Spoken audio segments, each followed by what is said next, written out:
just not that great.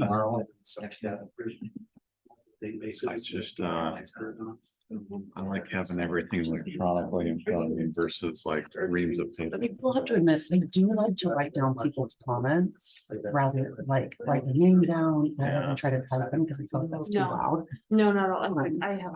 Like Mayor, we're live on YouTube.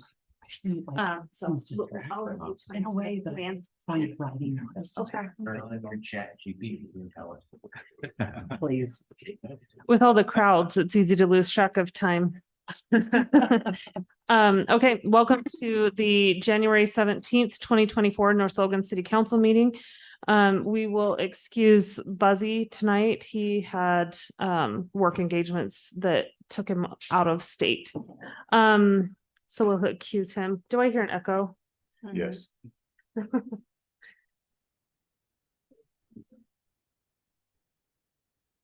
Okay, with that, Mark, do you mind leading us in the Pledge of Allegiance tonight? Welcome to your first meeting. That's our initiation, after which I will say the prayer. Please rise and follow Mr. Hansi. I pledge Allegiance to the flag of the United States of America and to the republic for which it stands, one nation, under God, indivisible, with liberty and justice for all. Heavenly Father, we're so grateful as we gather today on this snowy January day that we're grateful for the snowfall and for the snowpack that it gives us in our community. We're thankful for the opportunity that we have as leaders in this community to make decisions on behalf of our residents, and ask that would please bless us as we do so, that we may be blessed with discernment and with an open mind and a keenness to the facts as we make decisions tonight. Please help us to remain civil and to have constructive dialogue. And we ask these things in the name of Jesus Christ. Amen. Amen. All right. Let's see. I would entertain a motion to adopt tonight's agenda. So moved. Okay, motion by Emily, Second. second by Kenny. All in favor? I Any opposed? Okay, that motion passes. Alan, are we going to do Mark swearing in today, or did we do that outside of city council meetings? I did it last You've week. done that. He is good to go. I just want to make He sure can you're actually official, vote Mark. tonight. Appreciate it. I want to do as well. All I could get. Okay, well, welcome. And looks like we have December 13th, 2023 city council minutes. I have reviewed those. Has anyone else, or are you guys comfortable approving those minutes tonight? I reviewed those. Okay, great. Do you have any changes to those? Okay, I was not present, but they look good. then otherwise I'd entertain a motion on that. I motion to approve the minutes of the previous city council meeting. Okay, December 13th. so motion by Emily, I'll second. second by Joni, all in favor? I, Any opposed? Okay, that motion passes unanimously. Let's see, Alan, can you take us through follow-up and review of action items? Yes, thanks, Mayor. Looking through these items, we'll go over the Civic Center later on in this meeting. But we did close on the bond after 2 years yesterday. So after hundreds of meetings, it's actually wrapped up now. So that is a fantastic opportunity for our community center. That's what the bond is for.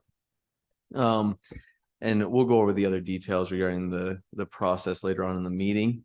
Jumping down through here, water, just a very quick update on that. We'll have other updates regarding our capital improvement plan later on in the meeting. But what you'll probably see in the next 2 weeks, I think in the next 2 weeks, you'll see the draft model and master plan from Sunrise Engineering.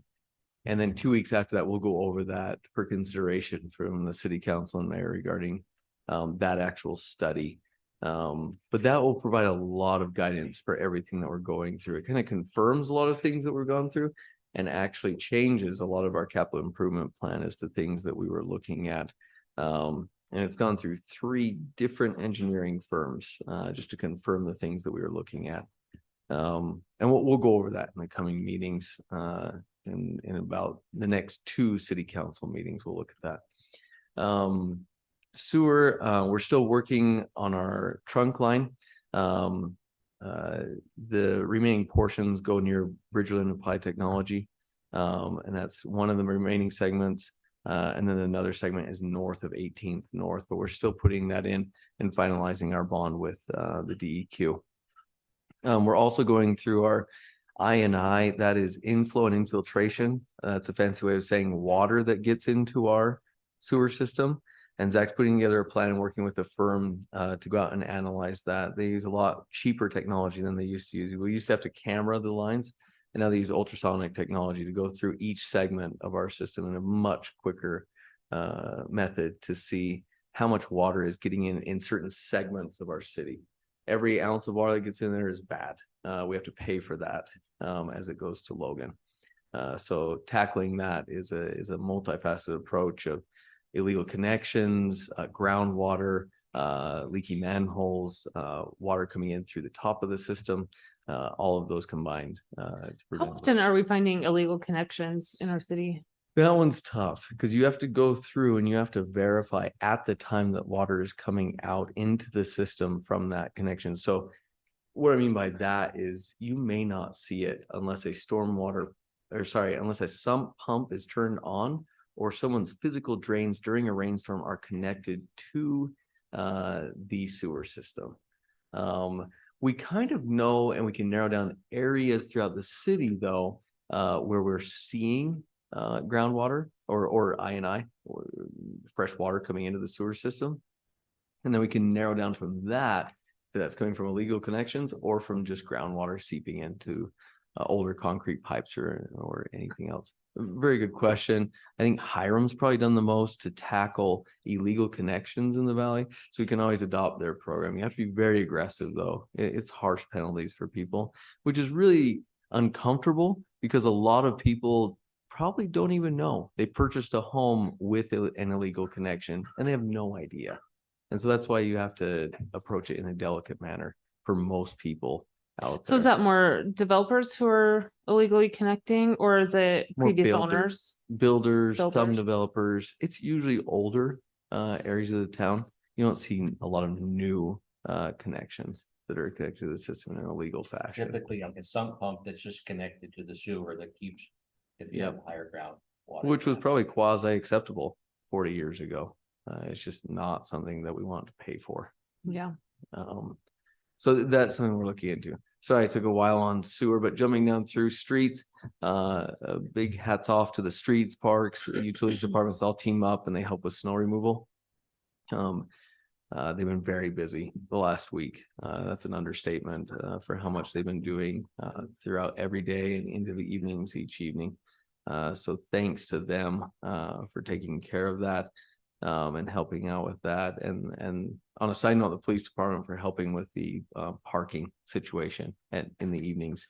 The streets department has been very appreciative of the police department stepping up and helping with that parking situation. They've noticed a drastic reduction in the number of cars parked on the roads.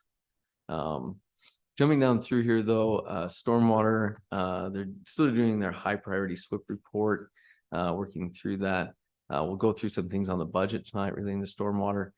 Engineering, we'll go through a few things as well, but they're going through 2500 North designs and just finalizing a few things there. And also 2500 North and 8th East roundabout. We have to go through a UDOT process because it's federally funded and then it's channeled through UDOT. And so they're finalizing all of the designs.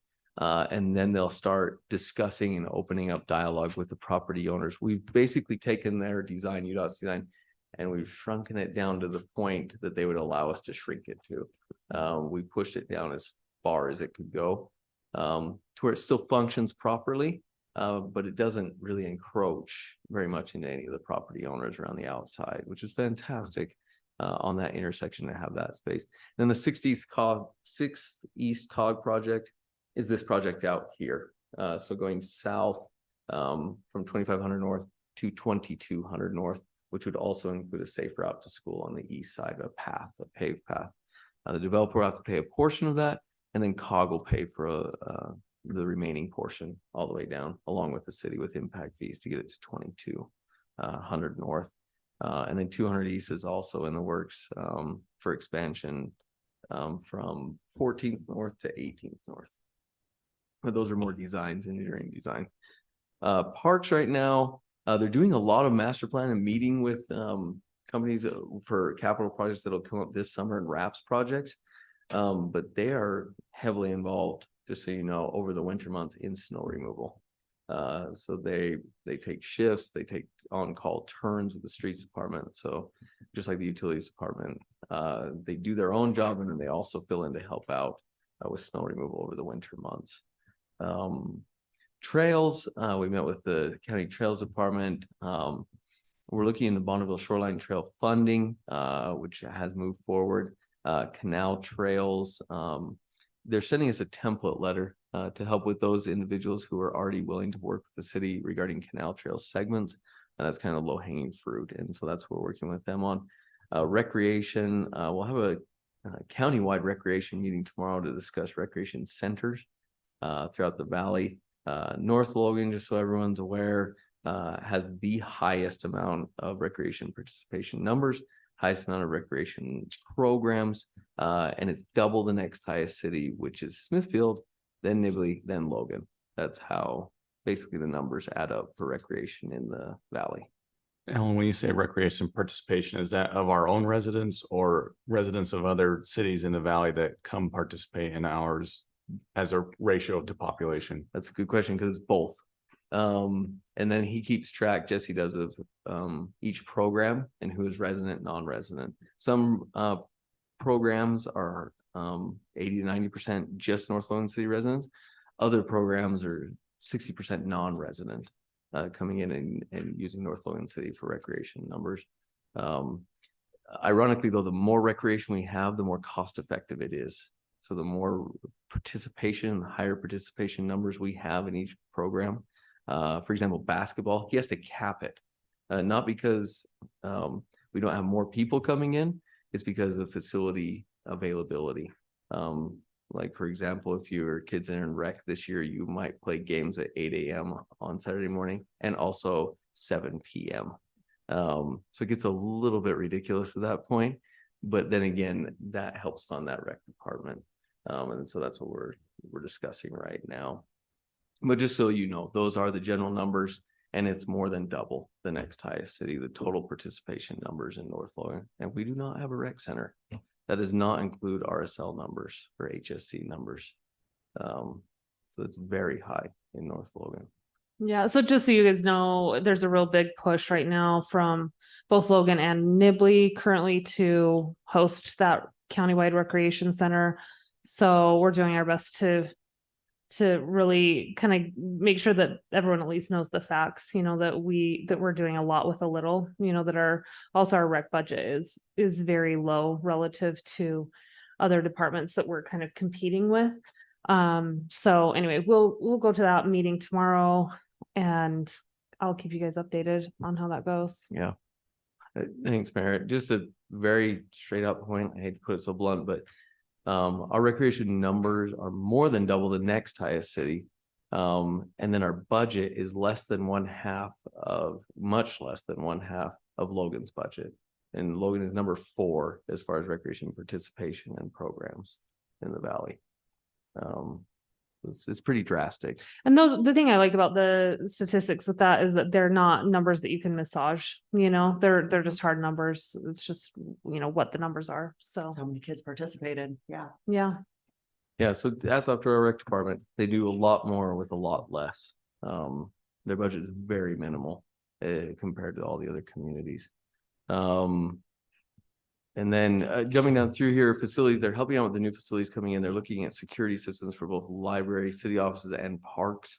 And that includes cameras to help deter or prevent any vandalism, which can be very expensive for a community, especially in the parks. Cemetery, we'll talk about a number of things, but they're all capital improvement related. We'll probably go over a few things in the budget tonight. But they have they're planning a veterans monument and also a shed.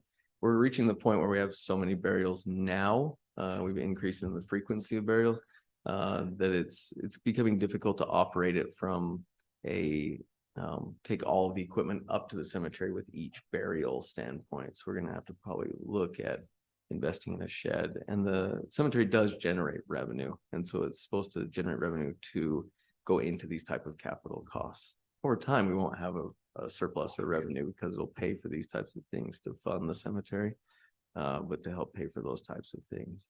Would you like some help on the shed?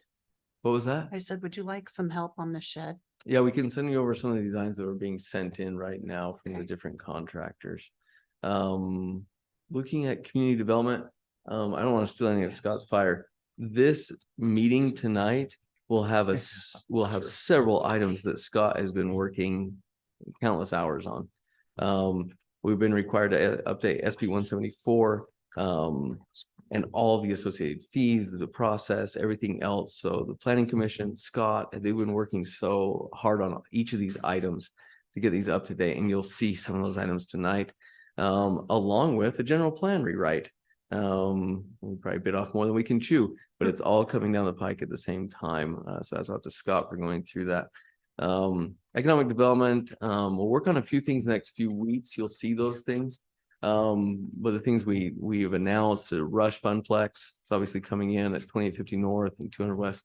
That will come through in a development plan tonight, and you'll have another discussion in the coming weeks regarding that. Jumping down through, I'm just going to jump through a few of these items. Business licensing, they're doing several things to make things more digital or access from a digital standpoint. Human resources will have a survey that goes out to the employees of the city in the coming weeks regarding employee satisfaction.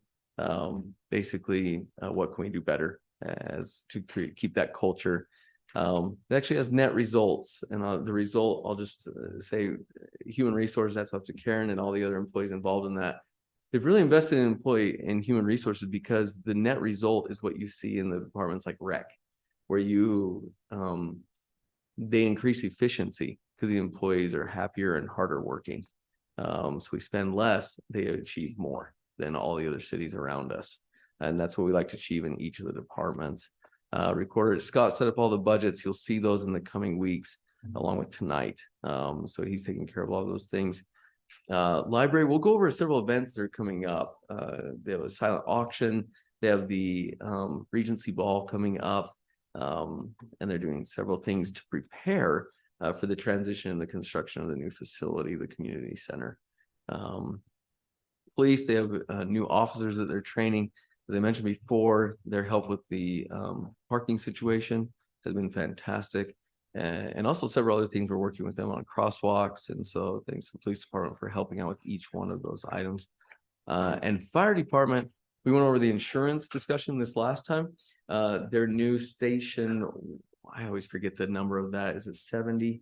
Is coming online in the next month or so.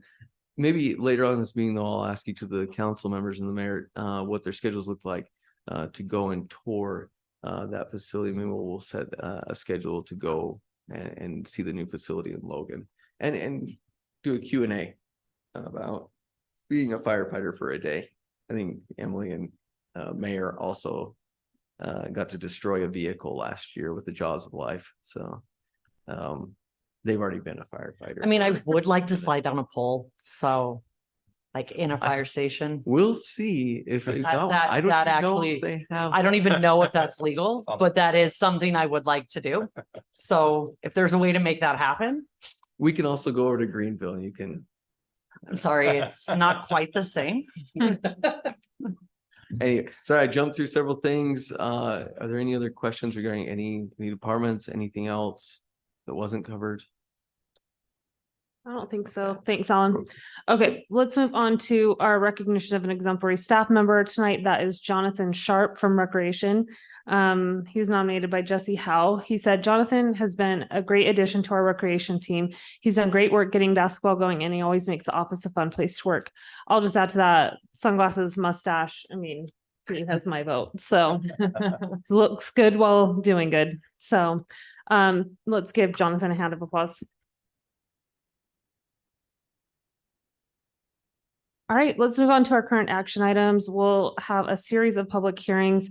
I will read the public hearing rules that will apply to all of the public hearings tonight. We'll start with a public hearing to receive public input on a proposed revision to the fiscal year 2024 municipal budget. Following the public hearing, approval of the resolution may be considered to adopt proposed changes to the fiscal year 2024 municipal budget.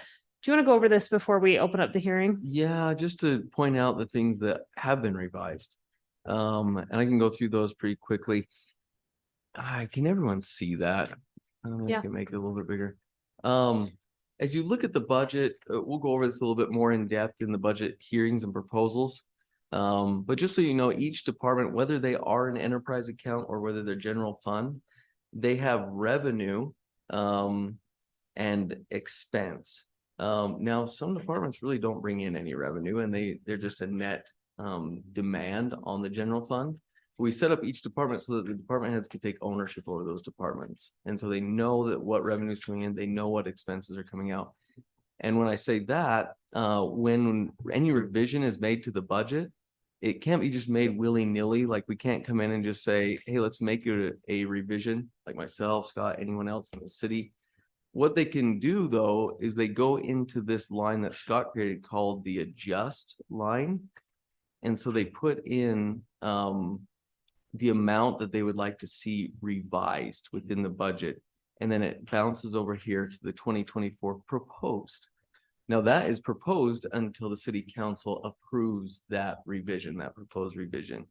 So we set up this method as a kind of a control so that back in the day, there were several errors within the budget because anyone could go in and make adjustments to the budget and make changes. And half the changes might go unnoticed.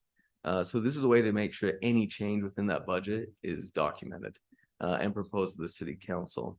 But to go over the major changes, there's no real major changes, but as you look through this budget, one adjustment here that you can see is in the cemetery department.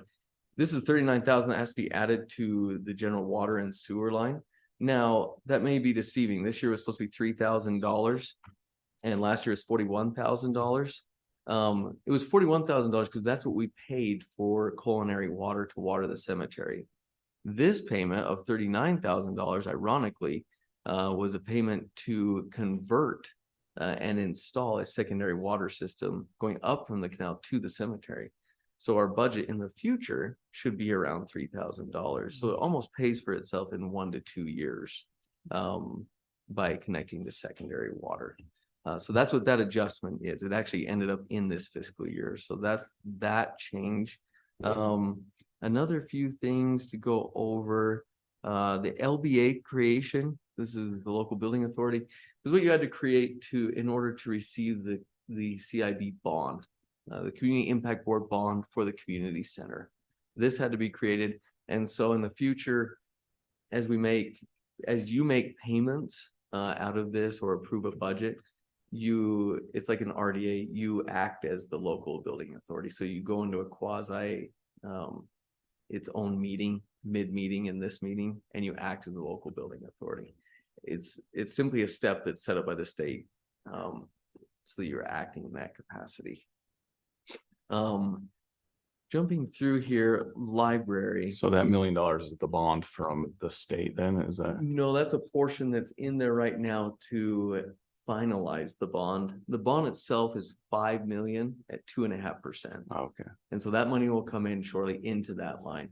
And then it's paid through the Thorn Endowment, which is part of the library budget. So very clear points of clarification. Thanks, Kenny. I'm jumping around in circles here. I'll make sure that you're asking those questions because as I jump around, I'll just assume everyone knows what the heck I'm talking about. Looking at this line, the Thorn Endowment comes in basically a few different mechanisms, but 140,000 and 30,000 is how it's broken out. And then there's usually another 30,000 that can be requested by the library. The problem was the lines were going into the wrong accounts. And so what that does is that's correcting that. Those are the adjustments that you're seeing. So no real major or adjustments. It's just correcting the way that it should be based off the bylaws of the Friends. Jumping through here, I'm trying to think if there's any other. Water.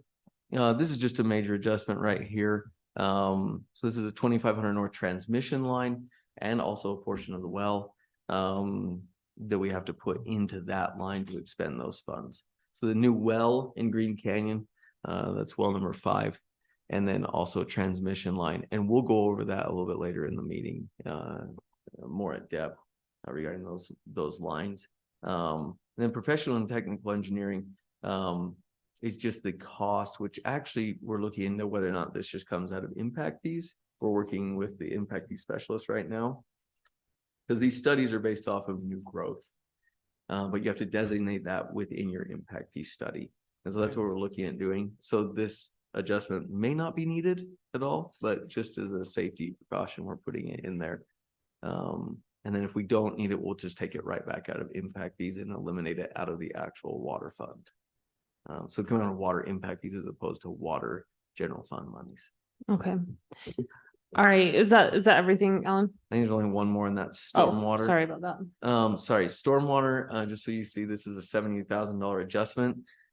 We do not have a stormwater impact fee. We've talked about it in the past. They're looking into it right now. It's very expensive for someone building a home to add another additional impact fee. It is needed though. So we're trying to do things. So what we had to do with this money is normally with stormwater infrastructure, we do random projects throughout the city. We'll put a pipe here, we'll change a box, we'll increase the capacity of a basin. This one was very expensive though. We had to pipe the canal to put in the city office over here. So to pipe the canal and put the parking lot over the pipe. And so piping that canal is that $70,000. And so we had to allocate that from a capital line in the general fund. So what you're seeing is a transfer from the general fund, the capital funds that have been allocated for the city office, which we're taking out of stormwater now. That's that adjustment. That's Wasn't an the canal- investment though in our future. Wasn't the canal piped already before? Oh, We it's an started open building? ditch along Oh. the east side of the library here. That was like one of the first things that we had to do before we even started. Partially because of, I believe, groundwater, right? Like it affects how the soil Yeah. operates. Good But I memory, guess- Mayor.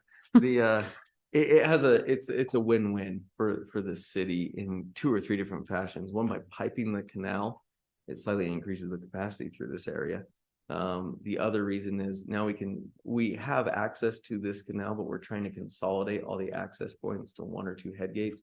So we do not have, maybe you've seen this in the past when the farmer opens up the head gate in front of the library and we get endless calls because everyone says your road is flooding or your water line has a leak.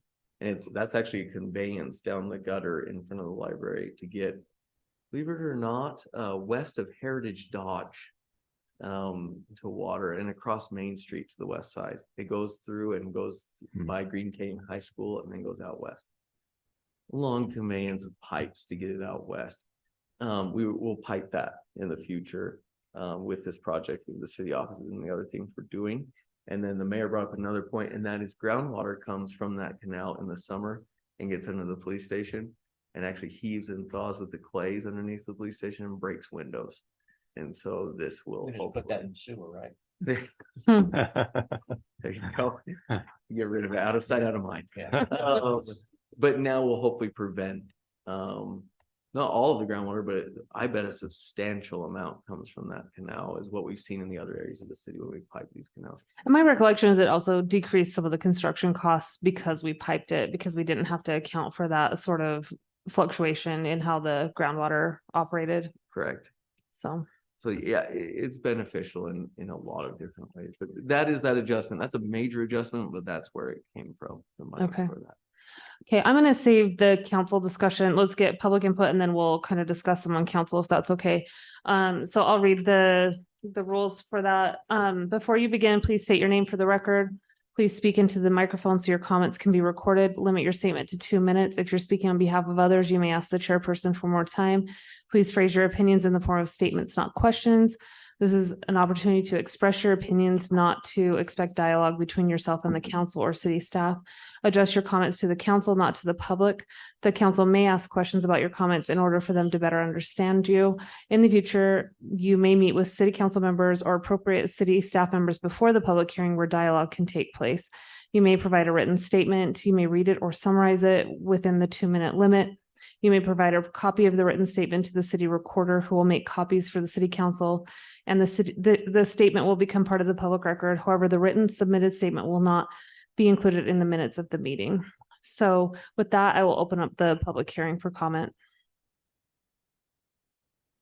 Seeing no comments, I will close the public hearing and open up for the council's discussion. Kenny, you want to start? Yeah, I just have a couple of newbie questions for you, Alan. So initially, when I was doing my review, I was a little confused because we were talking about revisions to the current FY24 budget. Correct. The spreadsheet's named proposed FY25, so that threw me off. And then the resolution document on Google Drive says FY23. So I don't know if that was a typo, but That would be a We're just typo. behind. yeah, so the 2023 fiscal year budget ending June 30, 2023 in the very first paragraph there. That's a very good catch. That would be 2024 fiscal Okay. year budget ending June 30th, 2023. Okay, 2024. okay, So both of those are for correction. 24, okay. In a motion, if you do decide to approve the revisions, the proposed revisions, make sure you just state that in your And then my other question was, is there a specific cadence at which the city council reviews these proposal revisions, or is it just as they come up as needed? it's in the past, they used to do 2 or 3 different revisions throughout the year. We've kind of scaled it back to more 2 revisions, one about mid-year and one at the end of the year for the current fiscal year. The reason we scaled it back is because back in the day, anytime a budget line, so let's say right here, I'm just gonna use this as an example. Stormwater, let's say fuel looks like it's gone over. The city staff and the city council used to adjust that really quickly. They didn't want to see anything going over budget, and they would adjust it really fast, and that was the end of it. And it almost seemed like they were just, it's not a way to hide something, but it's a way to look like your budget's always perfect. This way, when we only do like 2 adjustments, the thing we're trying to emphasize is, yes, this might go even higher and this is going to go over. Why is it that way? And when you do your budget proposal for the following fiscal year, how can you correct that based off of where you are right now? And so that's the way we've kind of looked at it, to do it a little bit more open. And so the department heads take a little bit more ownership over why they're at that point in their budget and how can they correct that for the following year. And good catch on the 2025. What we did is kind of jump the gun by creating the 2025, because in the coming weeks, you'll see this exact same budget for your budget proposals for the following fiscal year. So sorry about that. Yeah, no, that 2024. that makes sense now. So if a department is going over in a certain category, they put it in the proposed, or sorry, the adjusted column, but do they spend as if that adjustment is going to be approved, or do they still have to wait until that adjustment is approved before they can spend at the new level? They have to wait technically, but the thing that's actually the most important with any budget in general is that they don't go over in their total. So that when we were audited each year, we have to go through an audit. They don't necessarily look at each individual line. That's more for the department head and their accuracy in estimating their budget for the following year. If they're under or over, they need to adjust that for the following year, so they're a little bit more accurate the following year. And they get better each year as they go through the process. I mean, obviously, there's going to be unforeseen or unexpected expenditures and revenue less so. Expenditures are a little bit more unanticipated. But the key aspect, the reason we don't adjust things so quickly and change them is because really it's, are you going to go over in your total budget? I got you. And that would constitute a finding, which is not good. We want to avoid those where we can. But yeah, very good question. Thank you. Because we've changed that over the years. We've done things different ways. Okay. Yeah, thank you. Other questions from the council on this? Go ahead, Mark. There was a comment, and I'm not sure if it was on the first tab, but it was on the comment section, and it's quite long, and it starts out with the to-do, and then in red it says trim down each budget, go over all, green highlights with Scott. Does that comment ring a bell to you know which tab it's on? There were several to-do lists in that, and I wanted to see if we need to address any of those, or if they Are have those that in the address. balance sheet? Usually there's a Right very there. long to do. Yeah, that's it. Those are, sorry, those are notes I leave in there because that's at the end of the year when we're trimming and creating the new budgets. Okay. So I put a very long, very good catch. Those are things that I would pay attention to as we get to the end of the year, because those are things we have to do with the end of the year budget and the fall, when you approve the new actual budget for in June. Okay. That's But, helpful. I just yeah. didn't want to know if that was. a Lengthy day things issue we or- have to do. We have to get things all cleaned up. And that's part of those things where if we're going over, under, if we haven't moved things into capital or out of capital, those things all have to be cleaned up before the final budget of this year and the new budget is approved for the fiscal year starting July 1st. Thanks.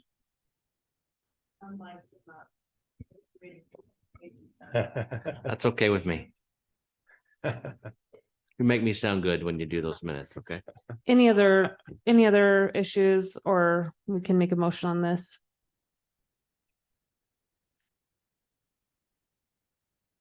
All right, I'll take a stab at a motion.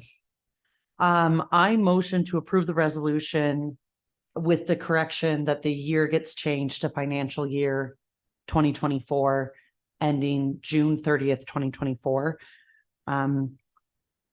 To adopt the proposed changes to the financial year 2024 municipal budget. Okay, so motion by Emily, I second. second by Kenny, all in favor? I Any opposed? Okay, that motion passes unanimously. We'll move on to a public hearing regarding a resolution for the designation of and appointments to a development review committee, DRC, along with the designation of a zoning administrator. Following the public hearing, approval of the resolution may be considered to adopt the DRC and appointments. All right, there's a couple of items on the agenda that are all somewhat interrelated, so we might jump around a little bit on topics, but we'll address each item as they come up on the agenda. This first item is a resolution to adopt and appoint members to a development review committee. And we've kind of already had something function very similar to this internally, where we have a group of individuals, staff members who review developments and correspond with applicants through the review and approval processes. As part of the SB 174 changes that we're needing to make, we're having to adjust how we're reviewing our development proposals. And in order to meet the timelines that are established by the state of Utah to review new subdivision proposals, we had to switch up how we review those applications, first by a staff level and then taking it to the planning commission. So as part of these adjustments, we need to create a formal development review committee and appoint individuals to that committee, and also establish a zoning administrator. And we'll see a little bit more about how these bodies will interact as we get into the subdivision adjustments that are also on the agenda. But as proposed, this particular resolution would establish a DRC with the city administrator, public works director, city engineer, zoning administrator, utilities director, and fire marshal as individuals that would make up that body.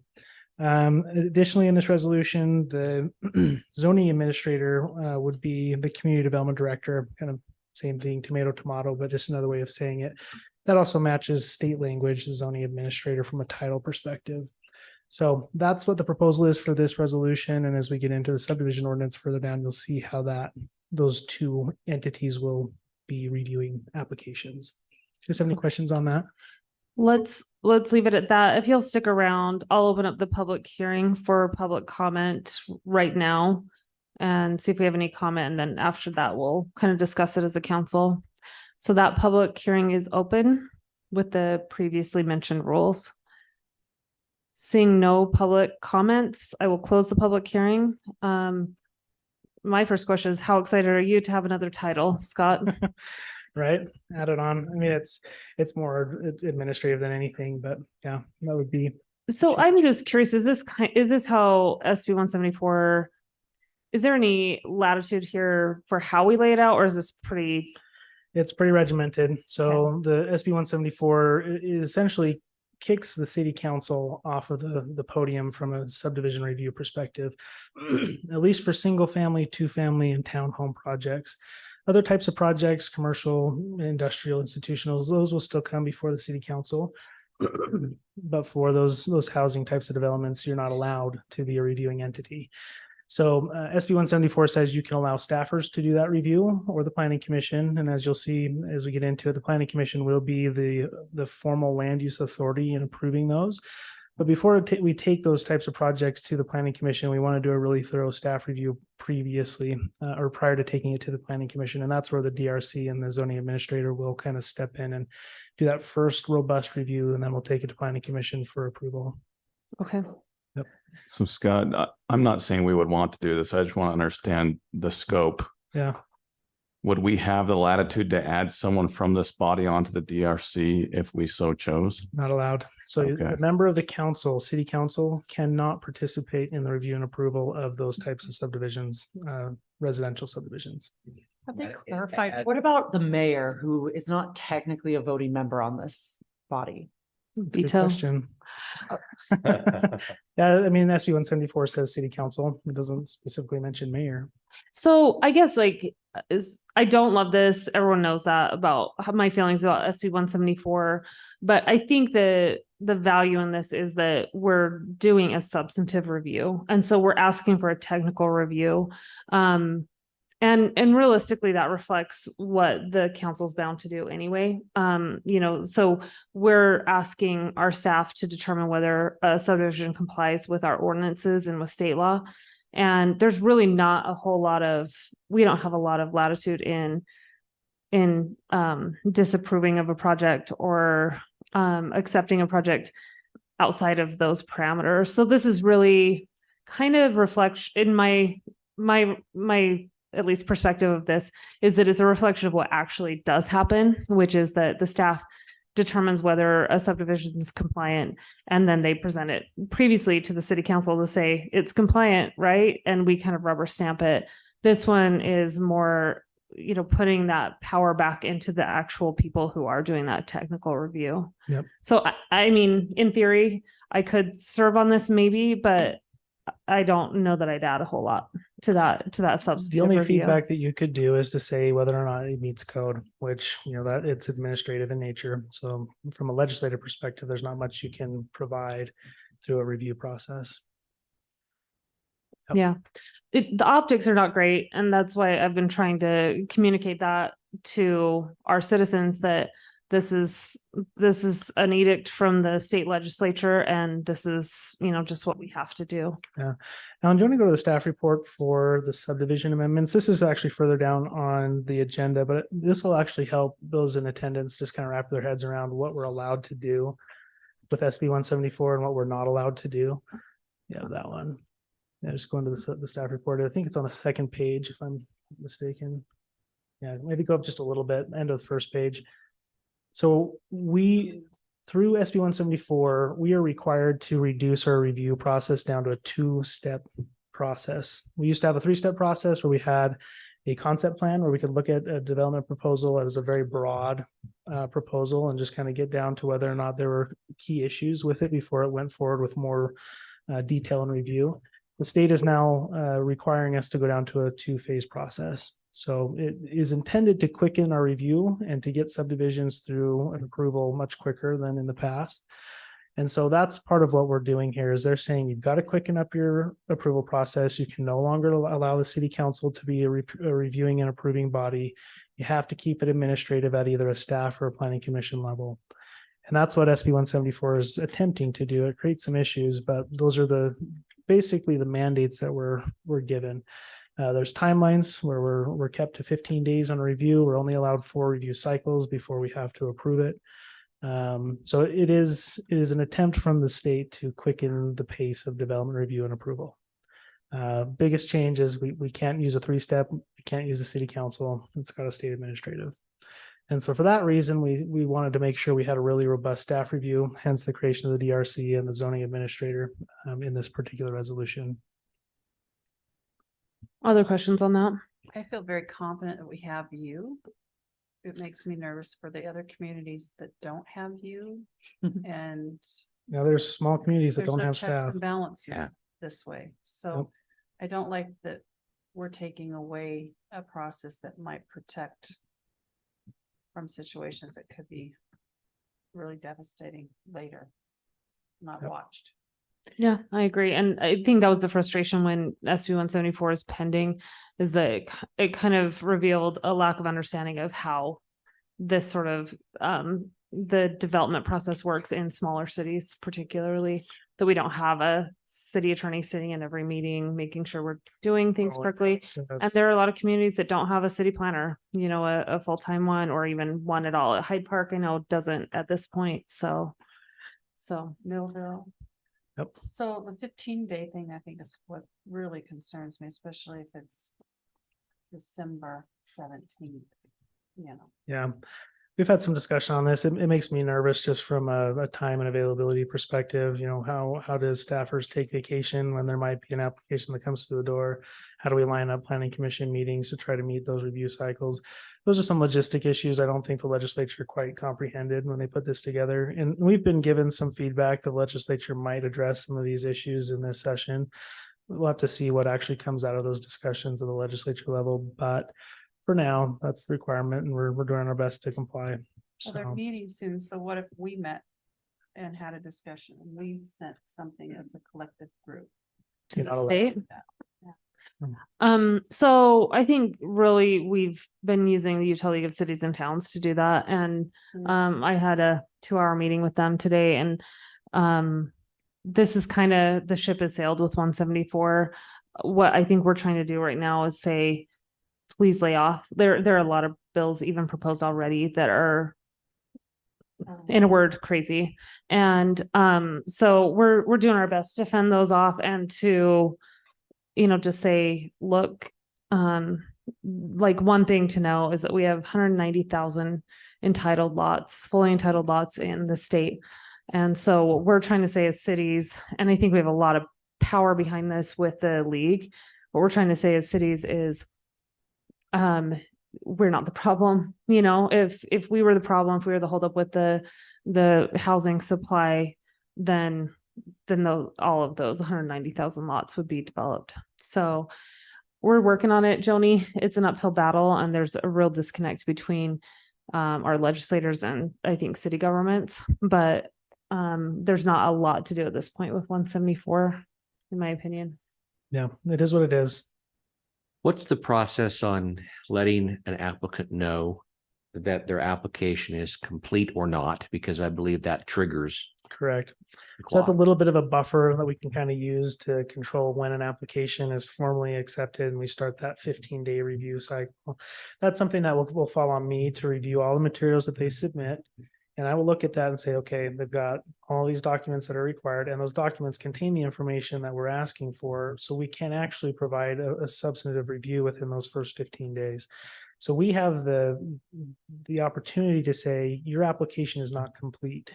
And if it's not complete based on our established process, we can kick it back to the applicant and say, we need these items before we can accept the application. When they do submit a fully compliant application with all the information required, then yeah, we do need to accept it and then move it through the process.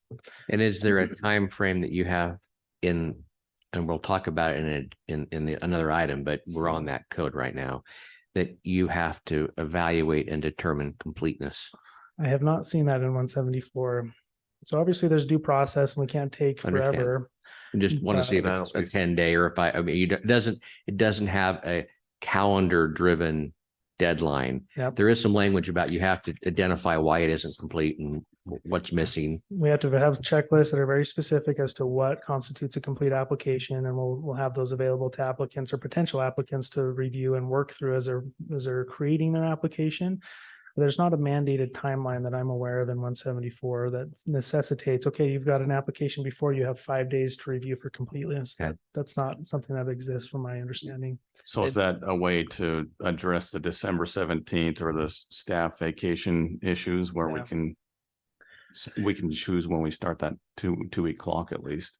Yeah, I think that there's some flexibility and that's where maybe SB 174 didn't quite define well enough the process and maybe they'll get a little bit more detailed, who knows? But yeah, I think that that's an opportunity to say, hey, I'm on vacation. I can't review it for substantive purposes. I'll review it, you know, as soon as I'm back in the office. I think that might be an opportunity for us to say, we'll review it when we're available to review it. there's also been some discussion of maybe we would put in a time period, like certain days of the month where we would accept an application, to say we accept applications on the 1st and the 15th or something to that effect. I don't know how that would work. We can kind of toy around with that idea a little bit more. But even if it's like a defined date, 1st and 15th, that doesn't always match up with holidays or vacations or whatever might be going on in individual lives. So Scott, can you remind me, is it 14 business days or calendar days? it's 15 business days. 15, okay. So that you guys are bringing up key aspects here that really just start shooting through our minds when a bill like this comes through and creates an unreasonable or unrealistic expectation for cities to review this and identify every single issue that's not meeting code in those 15 days. Normally, when we go through this process, there are endless meetings where we sit down, we talk with the developer, we just say flat out, these items aren't really meeting code. Can we help you through the process? It was a much less what I call an adversarial relationship, where they come in and you'd say, obviously, this isn't meeting code. We can help you through this process. Now we have to try to encourage them. We can't mandate it, but encourage them to do the same process where we come in and we say, hey, we can help you through. So it's complete when you submit it. Type of thing, because this legislation, I didn't anticipate this, and someone brought this up. This eliminates mom and pop doing a development on their property. There's no way a grandma and grandpa with a 5 acres could come in and do this.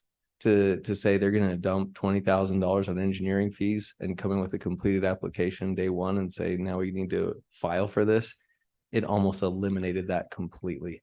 And so the unforeseen consequences, I think that's one thing that we need to bring up, as the mayor mentioned, where at the end of the first year, we're going to have to bring up with the state legislature and say, you probably didn't anticipate, or we didn't anticipate, a lot of these unintended consequences that are actually hurting this process. The spirit and intent of this is to speed up the process.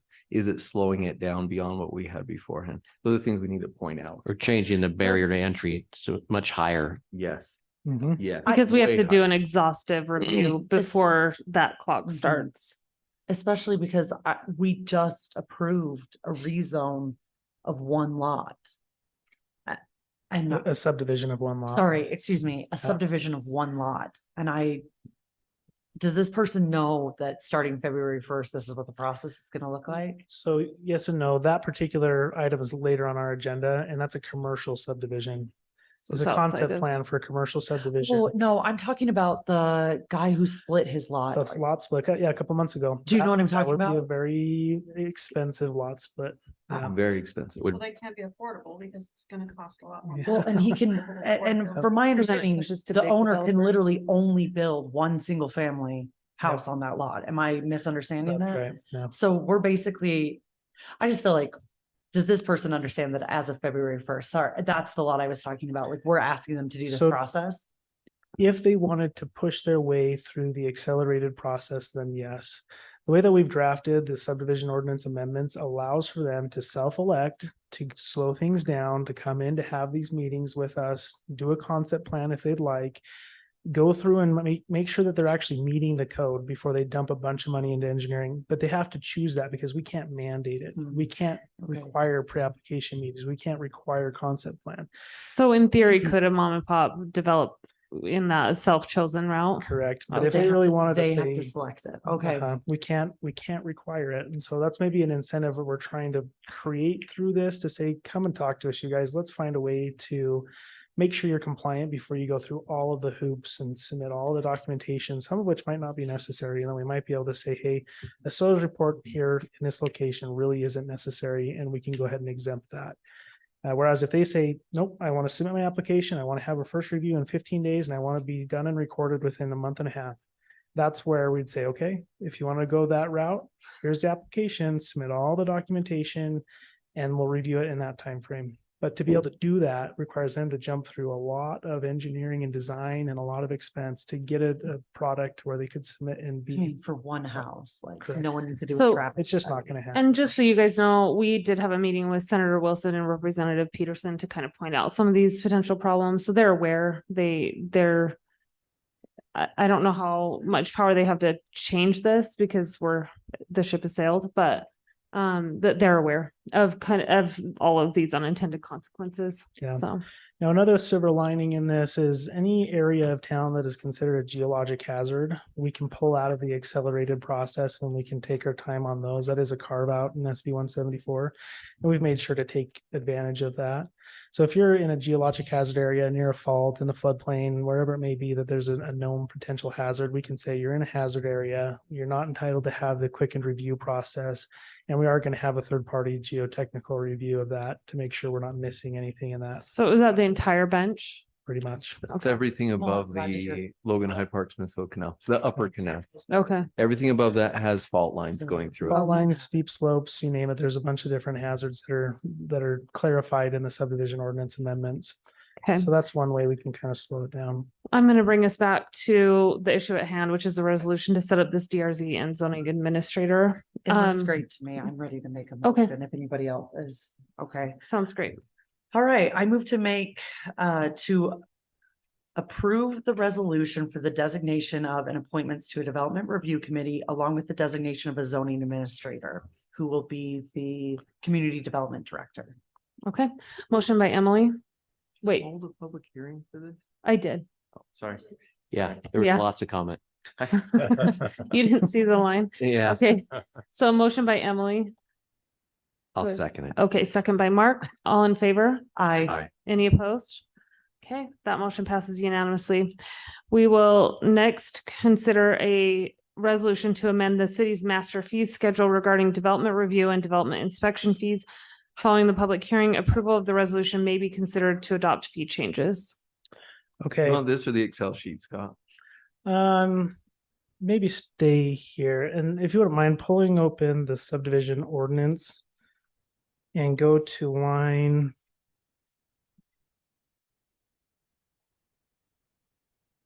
2085.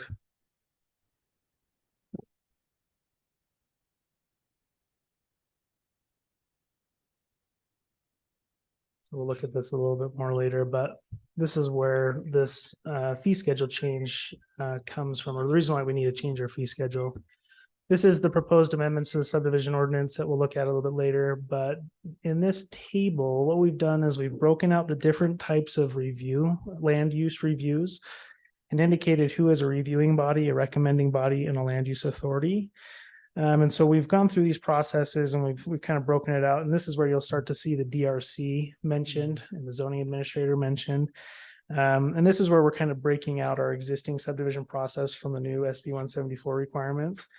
And as we went through this, we said, okay, here are these different types of land use review and approvals, different applications that could be submitted to the city. And as we're looking at our existing fee schedule, it doesn't match up necessarily. So we went to our fee schedule, made it match what we have here, and then updated our fees based on current comparables with our adjacent peer cities and what their fees may be. So as you'll see in the resolution, we're updating a couple of sections. One is our annexation, boundary change, or disconnect review fee. And then the proposal is that we take our development fees table and our subdivision development fees table and combining it into a single table called development fees. And we're updating these processes and establishing new fees for those processes based on comparable fees being charged by other cities within our geographic area. So you'll see that there's different things like general plan amendments, zoning map amendments, design review, all the way down to a separation between residential, single family, two family, or townhome, and then all other subdivision projects. So that's where our commercial, institutional, multifamily, those types of larger subdivision processes would go through the process. We also are adjusting our construction inspection and project closeout fees. We had previously just charged a flat rate for those inspections to be done on subdivisions, and that caused an issue because some divisions are much larger than others. This one, applying a percentage, is a little bit more to scale based on the proposed subdivision size and the amount of review that would be done by our staffers when they're reviewing the infrastructure and the improvements as they're actually installed. And that's in alignment with other communities. I think Hyde Park was 2.5, if I remember correctly. One was 2.5, one was 3. I think Hyde Park was 2.5. Cache County was 4%. So we kind of shot somewhere in the middle on that to be a little bit in that area, in that region.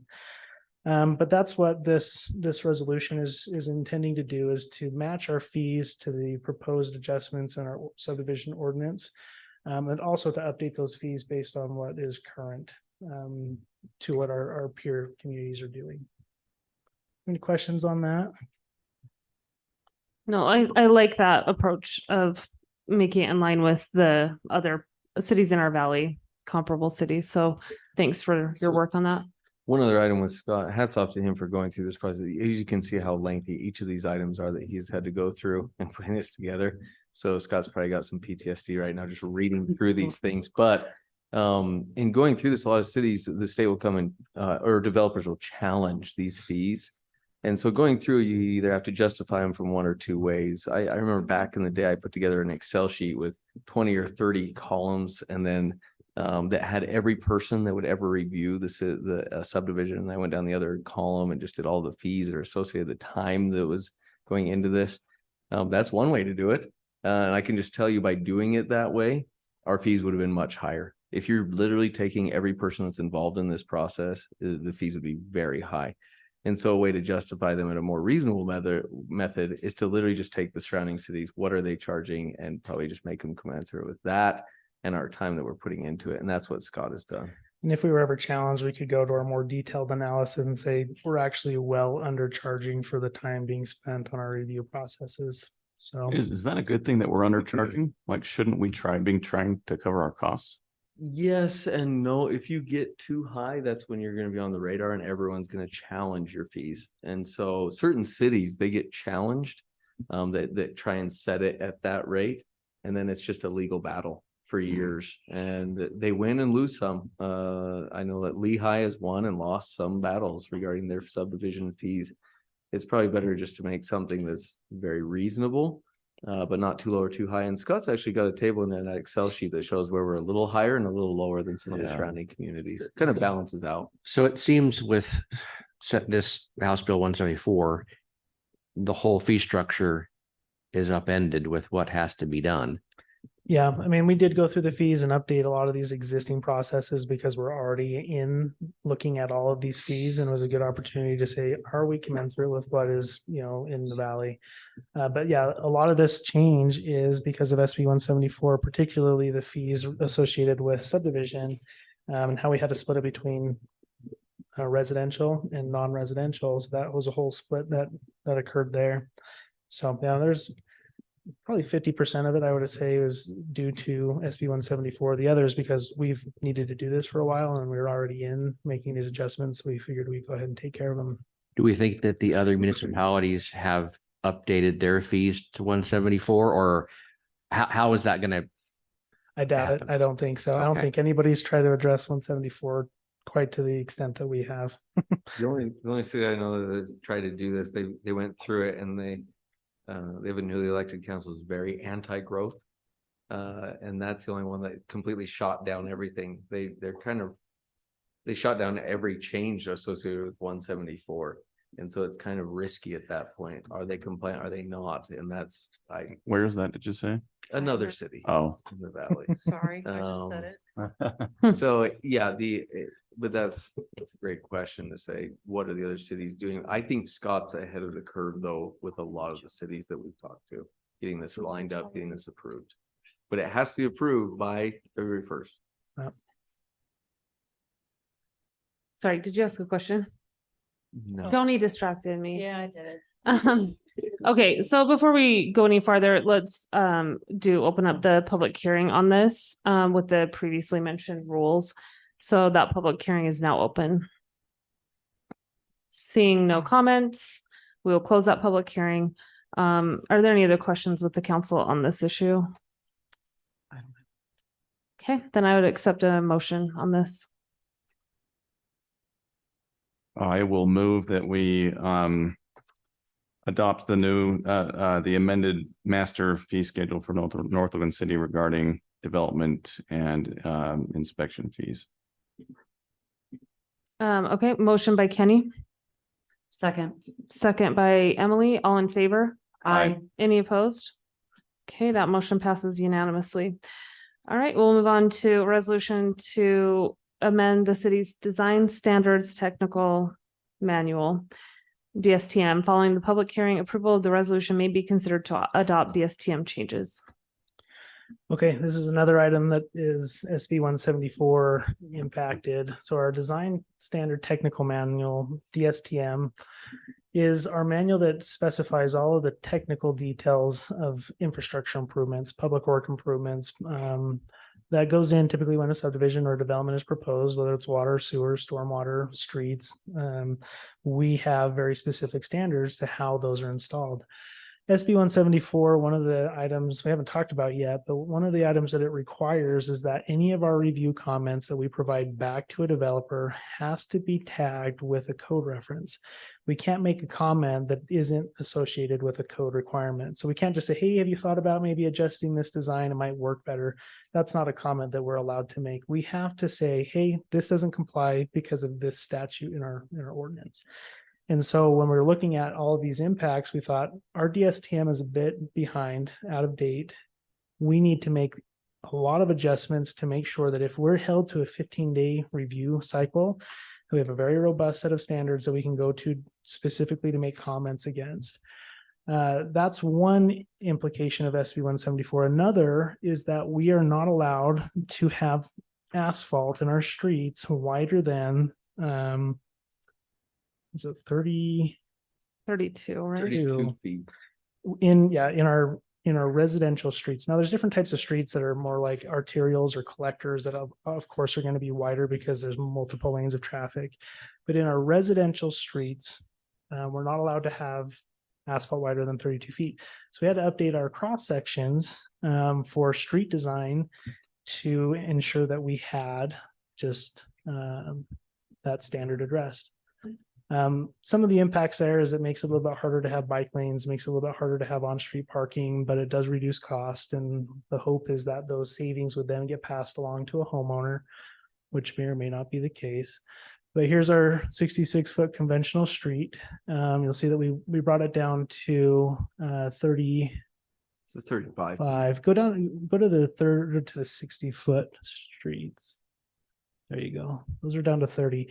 Now we prioritized our public realm a little bit more here. So you'll see that we have sidewalks and we have a little bit wider park strips to accommodate park strip trees, which we think is an important design aesthetic that really helps neighborhoods through their lifespans.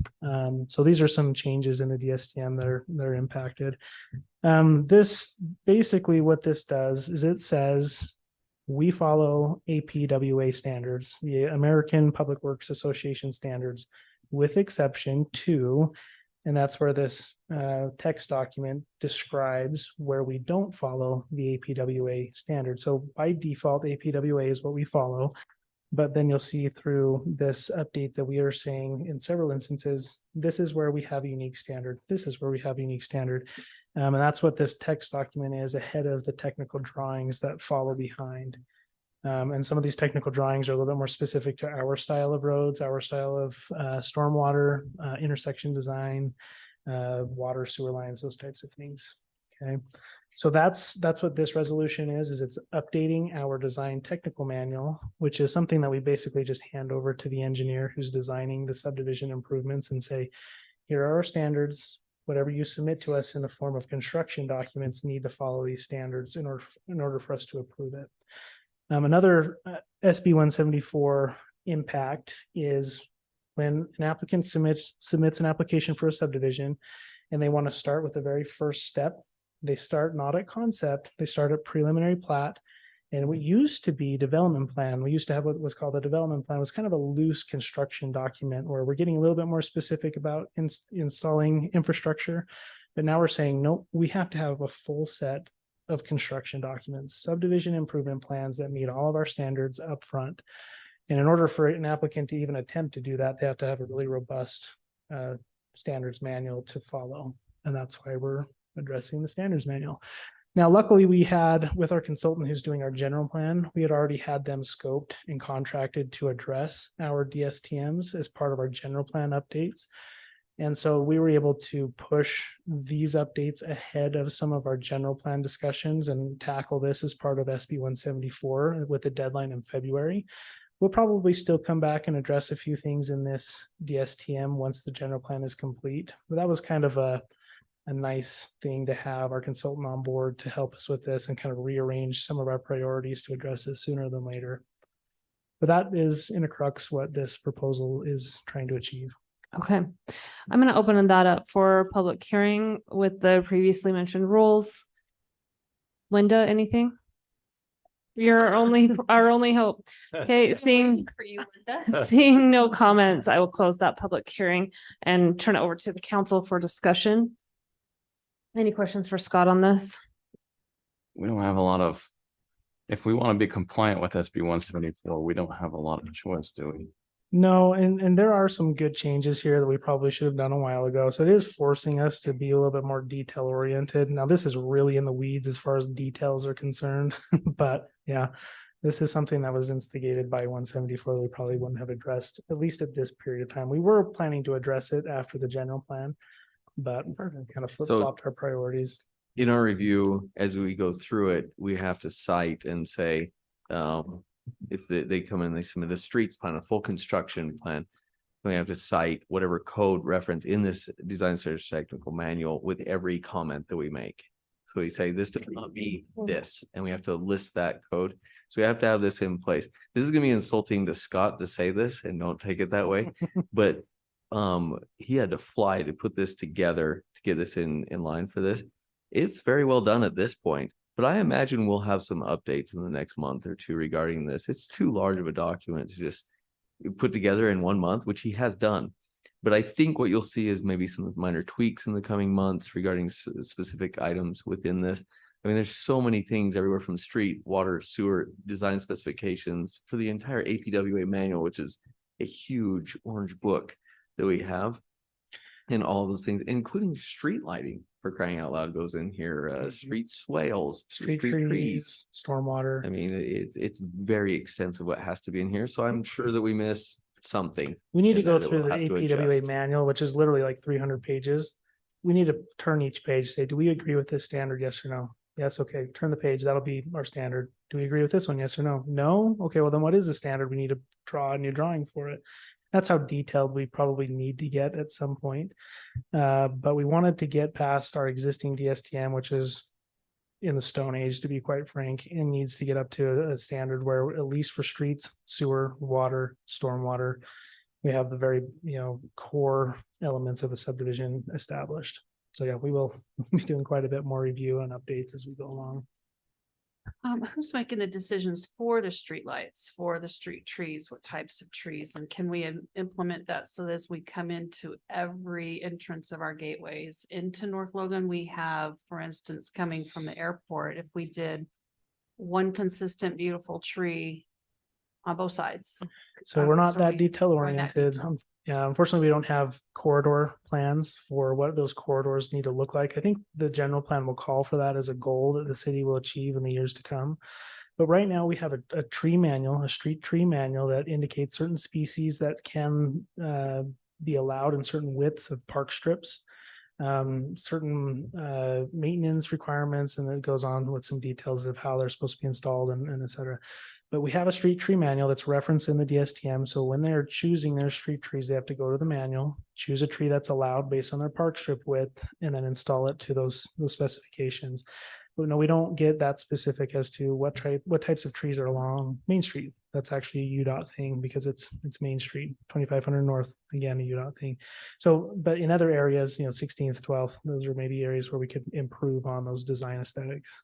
Have consistency and healthy trees that do well there. Yeah, that thrive, that aren't causing issue with power Yeah. and all those things. Yes. Okay, So it does make it harder though for a mom and pop. And are we writing the language that would be easy for them to understand? Are they going to have to hire consultants and attorneys to? You could certainly undertake the effort, but I would not recommend it. okay. All right, so can I get a motion on this for the DSTM?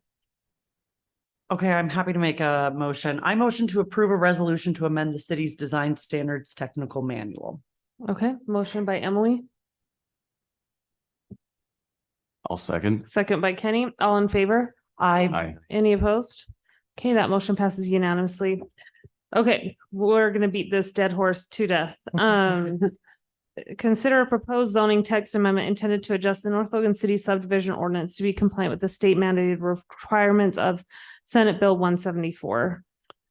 Okay, we've talked a lot about this, but this is actually the red lines in their form, right, of the subdivision ordinance. There's a lot of changes, there's a lot of cuts, which I'm happy to have cut several pages that were specific to commercial, that were literally a copy and paste of the residential with just maybe a word here and there changed for commercial. So we were able to cut it down by several, maybe, I don't know, a couple thousand lines, but at the end of the day, there are still a lot of edits that are intended to address SB 174. There are also edits that are intended to bring our subdivision ordinance up to compliance with existing statutes and language through the state. That was a task for our consultant on the general plan as well. So they actually went through this from top to bottom, said, okay, here's a definition through the state that doesn't match your existing definition. We'd recommend you update it. And those are kind of the things that they went through to say statutorily, does this match what the current state requirements are? Yes or no?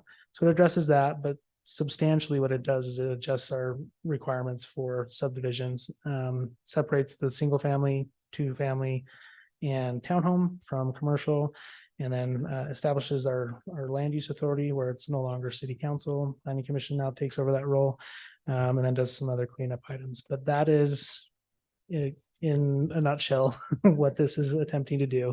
It did have a public hearing with planning commission back on the 4th, has a positive recommendation through the planning commission. And so now it is here before the legislative body to act on if you're comfortable doing so. You guys have any questions? Scott, I actually can't remember this. I was at this meeting. Was there any public comment for this? There was, we had one individual who didn't necessarily opine on what is in this document, but Oh. That was mostly- Russell, right? That's mostly right. said, hey, Thank you. hopefully you're talking to your state reps and you guys are voicing your concerns, which we have done. So that was a good comment. So Scott, Then did you say- Alexis, right? Alexis did, yeah. She talked about geology. Geologic. I was just staff reading your report. Yeah, she wanted to make sure that we were being clear in our definition of what is a geologic hazard area, because we don't want someone to come in and say, well, I'm not in a hazard area, so I don't have to slow down and I don't have to have a third party review. So we clarified that in the definitions. And there's also other sections that clarify what is a sensitive land, what is a geologic hazard, and what data sources are we using to determine if your property is in one of those areas or not. So that was an update that was made to the proposal, to the staff report from when the planning commission reviewed it to when now it's in front of your city council. Scott, did you say the RCC suggestions are reflected in these updates as well? Mhm. Okay. Scott, could you just help me explain kind of where we're getting these templates from? Who's funding and who's providing the This actual language? language? And the council, I guess it's going to a lot of different cities, driven by the Senate bill. Yeah, so Senate Bill 174 adopted early last year, right? They'd indicated that there would be technical assistance for communities to work through these processes, update their codes, and that technical assistance didn't come until November. Our deadline was in February.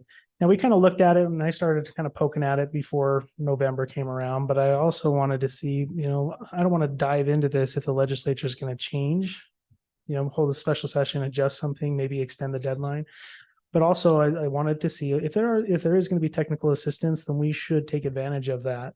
And they did open up that technical assistance. They had a pool of consultants that were approved to work on these projects throughout the state. One of those consultants happens to be our general plan consultant as well. And we said, hey, you're working with us, go grab that money, spend some time to go through our ordinance, because they're scoped to do so regardless as part of our general plan update. And so they reprioritized this as well, moved it ahead, and then they worked through it. Now, there isn't necessarily template language. The League of Cities and Towns has some example language that you could glean from. I didn't like a lot of that language because it asked us to put those deadlines in black and white in our code. And I didn't think that was necessary because the state code still governs that process. We don't have to advertise necessarily our deadlines in our code. We'll follow them, of course, but we don't have to say, yep, we'll review it within 14 days. We're going to turn it around on review cycle 1, 2, 3, 4. I didn't think we needed to have that example language in our code to show that we're compliant. We will take care of that administratively behind the scenes as we review it in our online submittal process. There's software that we're going to be using where they'll submit their application.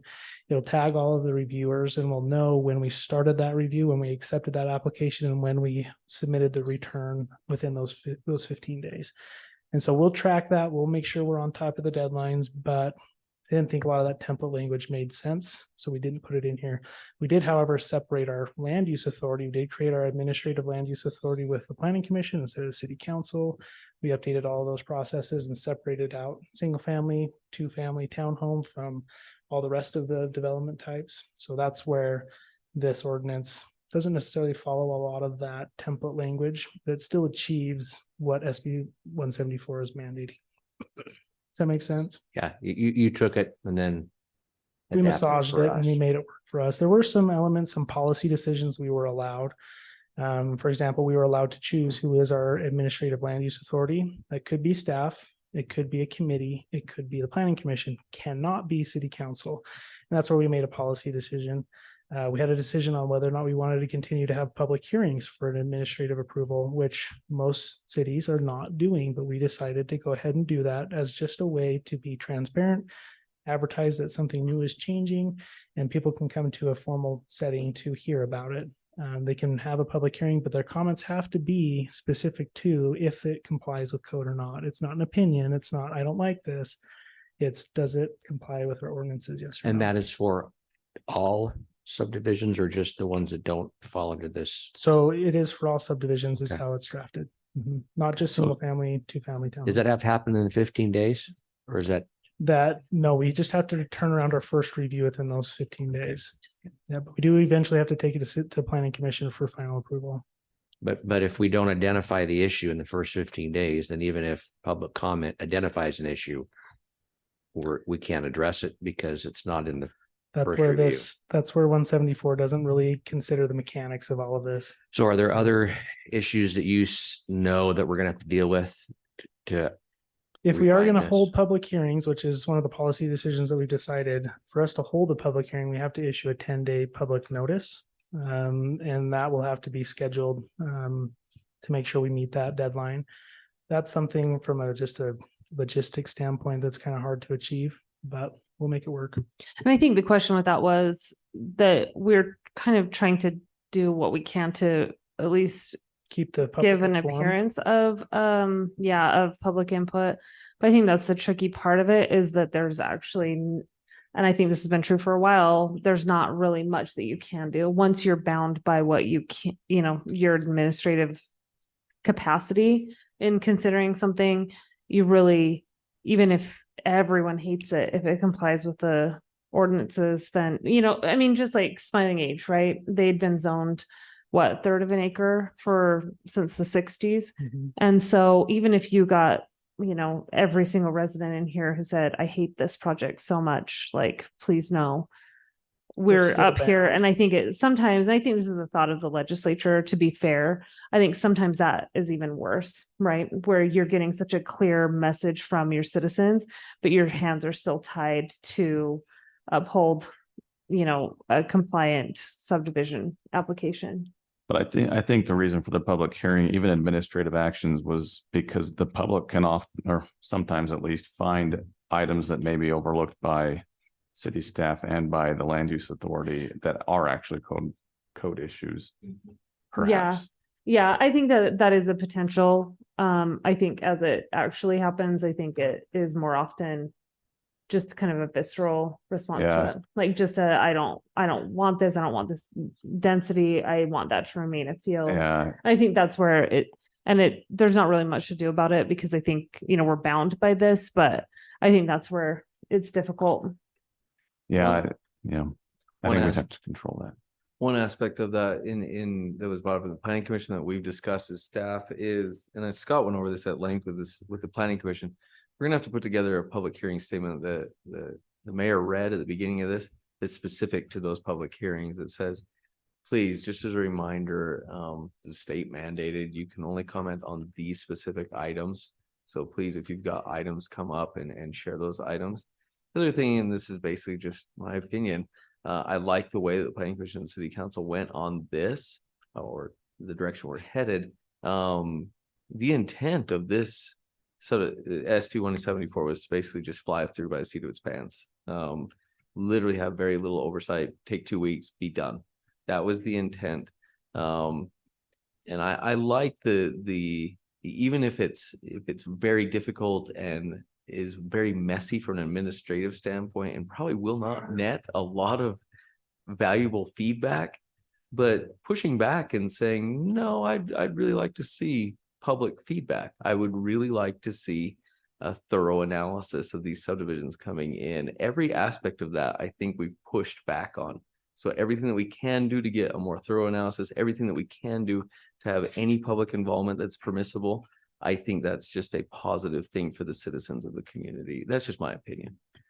And to be clear, I've sat in some webinars where communities are asking questions to the league and other folks that are doing just educational webinars on this. And when they take a poll of how many communities are keeping a public hearing component, out of 30 or 40 communities, there may be 2 that are keeping that in their ordinance. It can be a headache, but I think that if the intent is public engagement and participation and awareness, then I think that we can use it as a tool to achieve that. And since we're changing everything, we might as well get as much feedback as we can on And it will what's inform, working and what's not. it'll inform us on what's working, what's not, and then we can make future adjustments. So Scott, the planning commission will now become the land use authority for administrative items. Legislative items will continue in the process currently defined. Correct. You Where- will still be the land use authority on non-residential subdivisions. So Commer- multifamily will come to you still because Uh. that's not 2-family or townhome. So those will still come to the city council. We have not changed any of that existing process. So the only thing planning commission is land use authority over is conditional use permits and these residential subdivisions. One other thing that will come before you and was not even mentioned in 174 was an oversight that we didn't know until we started digging into the weeds. An example, a subdivision comes in and it has a master plan road coming through that's on our impact fee schedule and our capital improvement plan, meaning we've accrued funds to aid in the installation of that road. 6th East, 2500 North. The subdivision comes in along those roadways.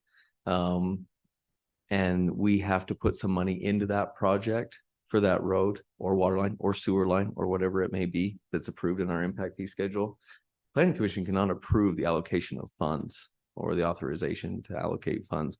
That's only city council. And so that portion of the development agreement, ironically, will still come to you. You will not be allowed to talk about anything outside of just the approval of those funds, but that will still have to come before you because Planning Commission cannot approve that. I can't approve that. Scott can't approve that. That's you. And that's actually a gray area in 174 because if it has to go through a legislative track, it changes the land use authority. And so you're no longer under the planning commission. And there's some gray area where people are like, well, if it requires a development agreement that's legislatively approved, then does it not have to go through that accelerated process?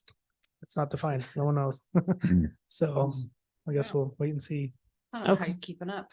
I just appreciate having watched all the planning commission meetings on this, and Kenny, you were on it when you guys were doing this. I felt like you guys did a great job.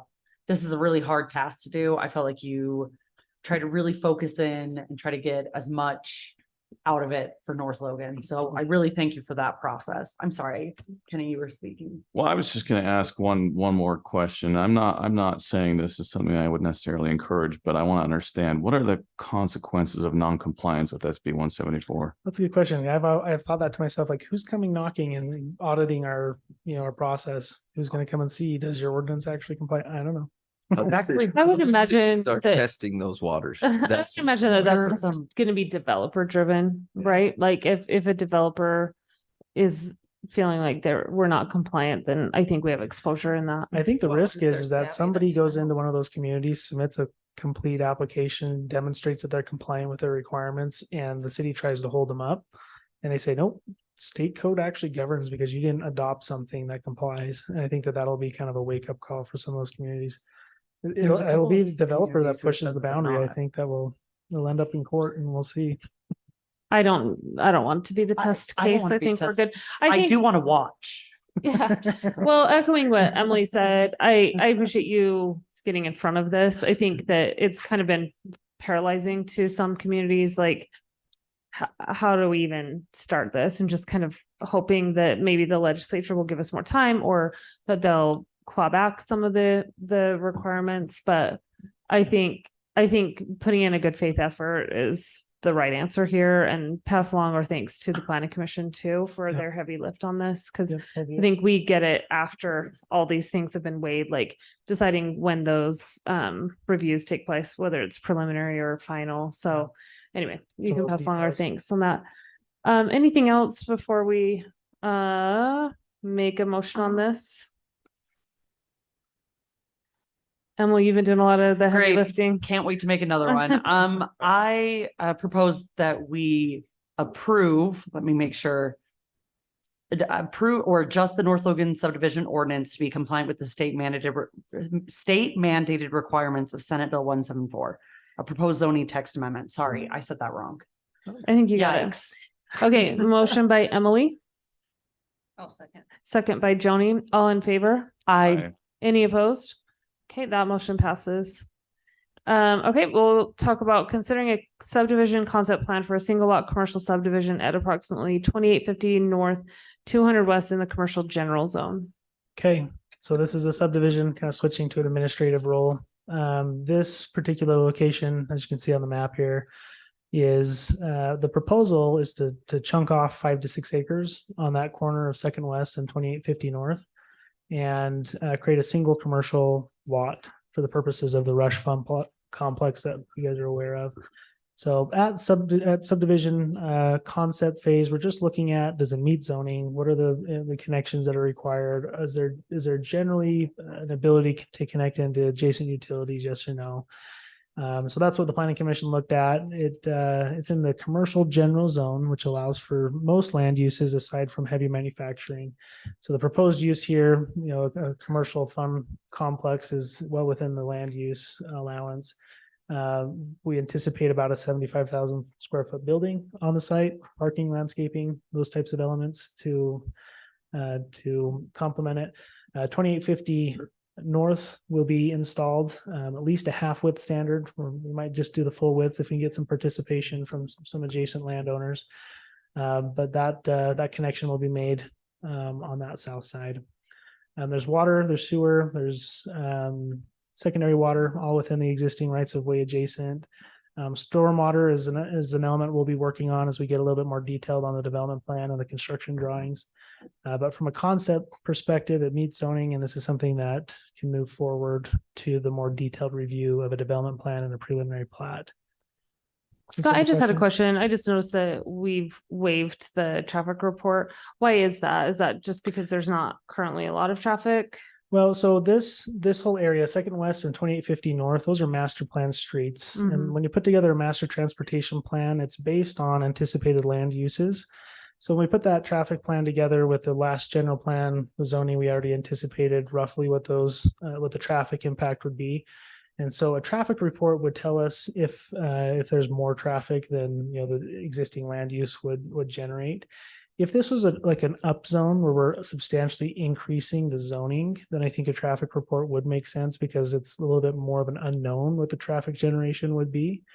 Now we could request a traffic report, but it's not necessarily going to inform us on changes to infrastructure because we already know what those master plan streets need to be and how wide they're going to be.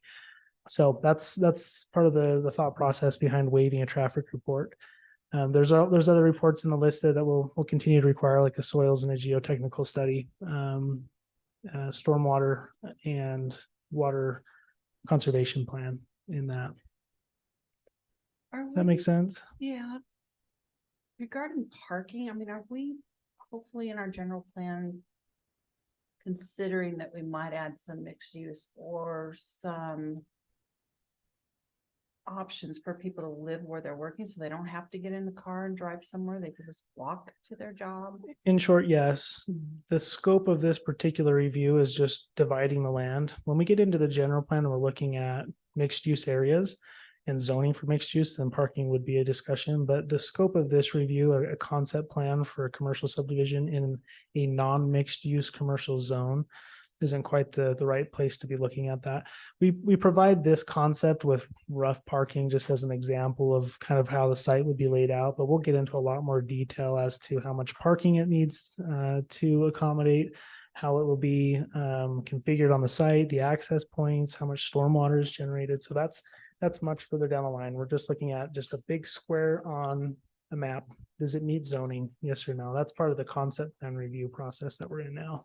Well, and I appreciate that and I get that. I'm just saying, looking 50, 75 years from now, are we really considering how this will all look? Our existing To parking answer that regulations. question, though, it's the general plan, like you said, will spit out the results of that. But in lengthy discussions of the planning commission, they talked about the same thing. Where is residential appropriate for the city? North Florida is the only city in the valley that is sandwiched on all sides. We don't have any room to grow or expand. So we have a finite amount of commercial and industrial. And so in those meetings and lengthy discussions and workshops, this may change in the future. But they designated everywhere kind of west of Main Street as saying, we only have this area and we don't have any more for straight commercial. Especially with and- the Main Street frontage. Correct. And then anything east of 200 East, your questions will become very viable in discussions regarding mixes of uses, mixed use. It's basically the wave of everything that's coming in now.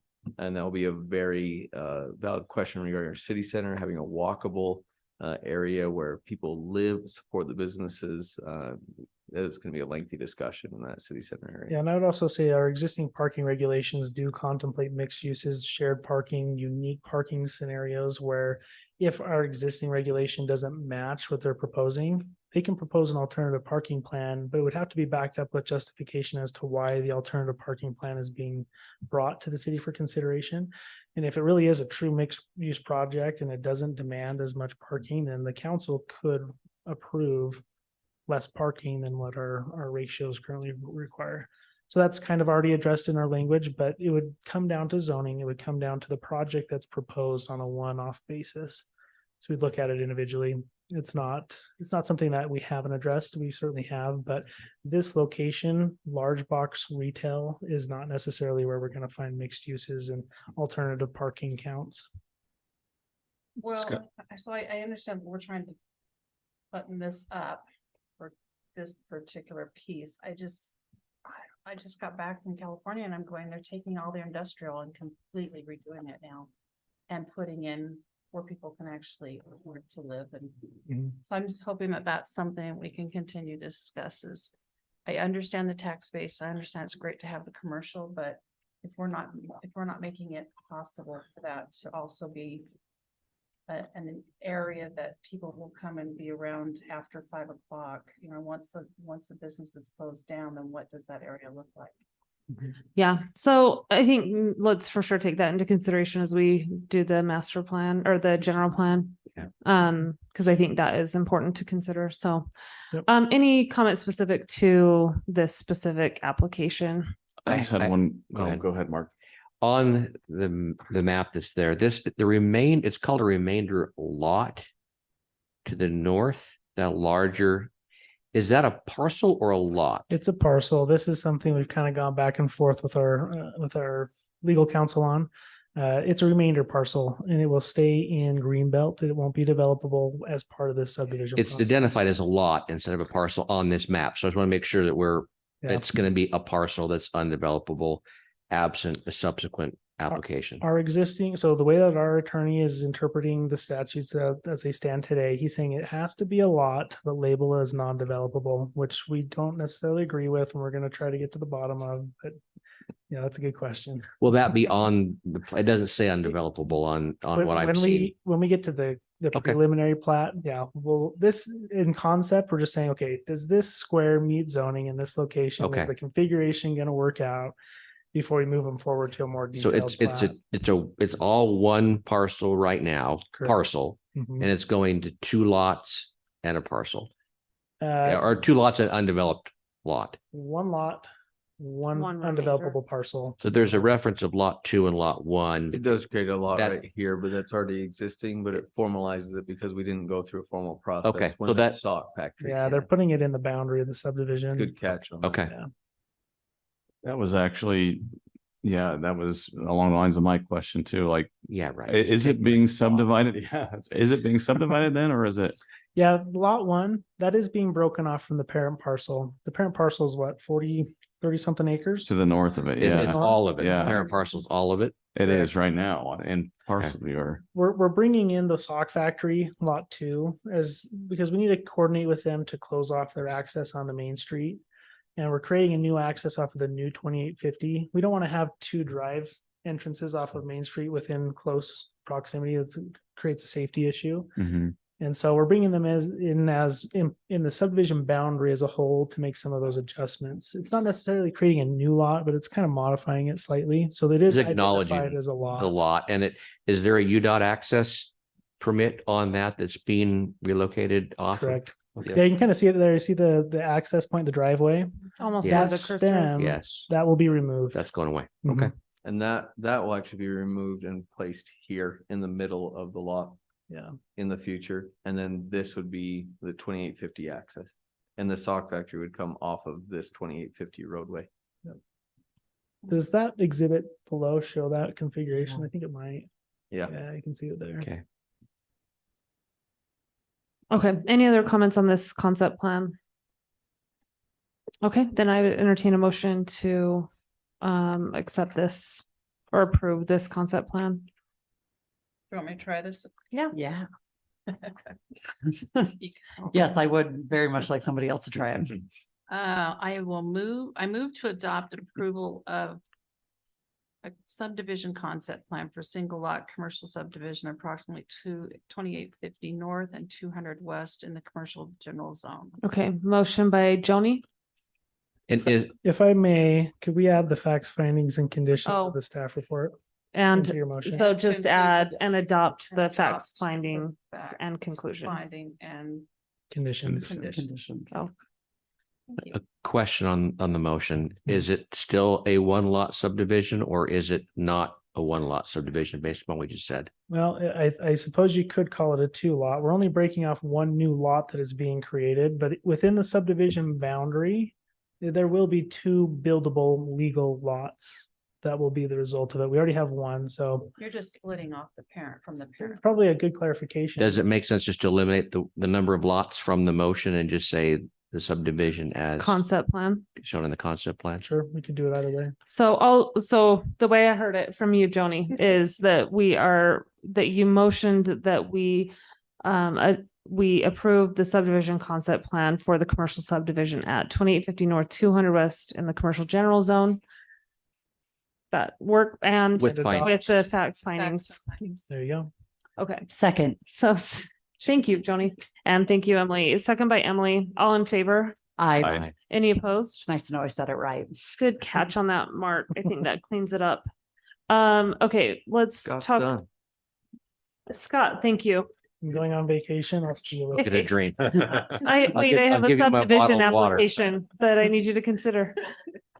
Okay, so consider a resolution for the recertification of the North Logan Justice Court. I can briefly go through this. In order to continue to have our justice court, which is currently housed in Hyde Park, we just have to adopt this resolution annually. If we don't, on February 1st, we will no longer have a court or an official court. So this is just something that we have to do periodically. Did I miss anything, Alan? Nope. that's it. Okay, any questions on that? Then I would accept a motion on this. I will move that we There we go. recertify the North Logan Justice Court. Okay, perfect. Motion by Kenny, I'll second it. second by Mark. All in favor? I, Any opposed? Okay, that motion passes unanimously. Now we'll move on to consider a resolution authorizing the execution of a municipal lease purchase agreement for MPPA vehicles and equipment Chief, you can speak to this. I will also speak to it. This is just something that's required by our new leasing company for the North Park police fleet. And it just essentially says that if there were to be a default, that the cities would act as guarantors to purchase these vehicles outright. That is something that we kind of sign up for as owners of the police department. So this is just kind of a hoop that we have to jump through to get financing. Yes, exactly. So historically, North Park Police Agency has leased their vehicles through Bancor. Bancor also has a similar resolution form that we have to sign and go through.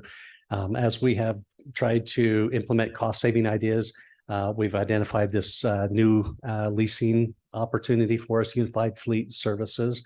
And we feel like this would be a better option for us financially and in how they work with us. And so we are transitioning from Bancor to this new agency here. This will be such an improvement, both financially and also just from a transparency standpoint. Absolutely. So I highly support this. Any questions though for the chief or me on this? How many vehicles do we have? So last year we went through and identified these will be specifically for our patrol vehicles. So right now we have 9 that we're looking at. They rotate out every 3 years because of the amount of equipment that goes in it. It doesn't make sense to try to transition sooner than that with that. And so we currently have Durangos that we're leasing. We've had a lot of problems with maintenance and the mechanical condition of those even after 3 years.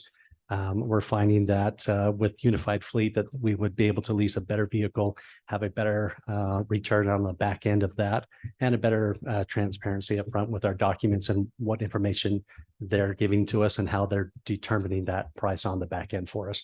We felt this is a much better option. Well, do they include maintenance with those vehicles too? Or what is that? An additional? No, but what we're looking at leasing instead of the Durangos, we're looking at going with Tahoes. It's a much better vehicle. For instance, even things as simple as changing the battery. On a Durango, we have to take out the cage on the back seat. We have to take out the seat. There's a high cost of maintenance associated with that. So it eats up our maintenance budget, and we're hoping that with the better vehicle that we're anticipating that those costs are going to go down. Other questions on this? Kenny, you should be an expert at this point. You know it all, right? That's right. Oh, yeah. Okay. Sure. Um, I support. Have you been in the back of a cop car? Is that I can put them in the back. I can either confirm or or deny. deny? he got his perspective the hard way. Okay, with that, then I would entertain a motion on this. Kenny, why don't you do it? Okay. So I move then that we authorize the execution of a municipal lease purchase agreement for NPPA vehicles and equipment. Okay, motion by Kenny, Second. second by Emily, all in favor? I, Any opposed? Okay, that motion passes unanimously. All right, Chief, don't go too far. We're gonna talk about approving the official addresses for the new North Logan City offices, North Logan Community Center, and the North Park Police Station. Alan, do you want to kind of go through this? Sorry, I can't take credit for this document, but it clarifies everything. This was put together by Scott Perks. We needed this for the approval of the CIB bond as we went through this. Obviously, we have to decide what the address is going to be for the new city offices. So following those standards in address creation, the new city offices will be basically facing 6th East, so it has to have a 6th East address. The new proposed civic center is similar because of the CIB bond, and so we had to have that. One of the bigger concerns though is the police station. The police station now is accessing off of 6th East and not off of 2500 North. So to be compliant, that address would have to change. Now there's a big question because there's a large amount of costs associated with an address change. You have to change your letterhead. You have to change your business cards, anything that references an address, and apparently certifications and other things that officers have to go through. They have to be compliant with the address change. Now, there are 2 things associated with that, though, that can be done over time, because it's not like the mail will not be dropped off at the police station if it has the old address of 2553 North 600 East or anything else for that matter. And so this can take place over time for the police station.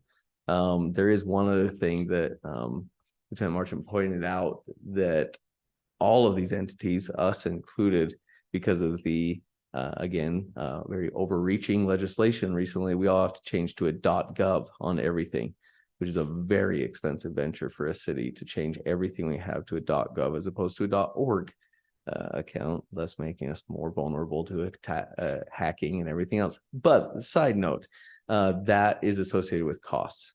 So the police department and North Logan City will all have to go through that process of changing things to .gov, and the library as well.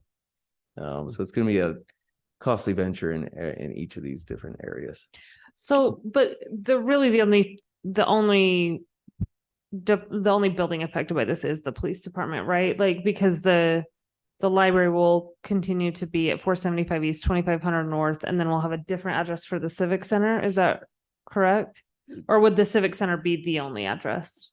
The Civic Center would have probably its own address if it needed to for the CIB, and then also the North Logan City proposed. That's the community center, not Civic Center. Sorry, in this, change that to community center. And then the entire site is the Civic Center, and then the North Logan City offices. But yes, the only modification or change would be the police station. Okay. Is there a reason, because I know that the police department doesn't face 6th East, so we don't have necessarily that landmark. Is that correct? Yes, but based off our DSTM, they come in off of 6th East. So that's what governs with this. Chief, do you want to speak to this? Is that something that we could do over time?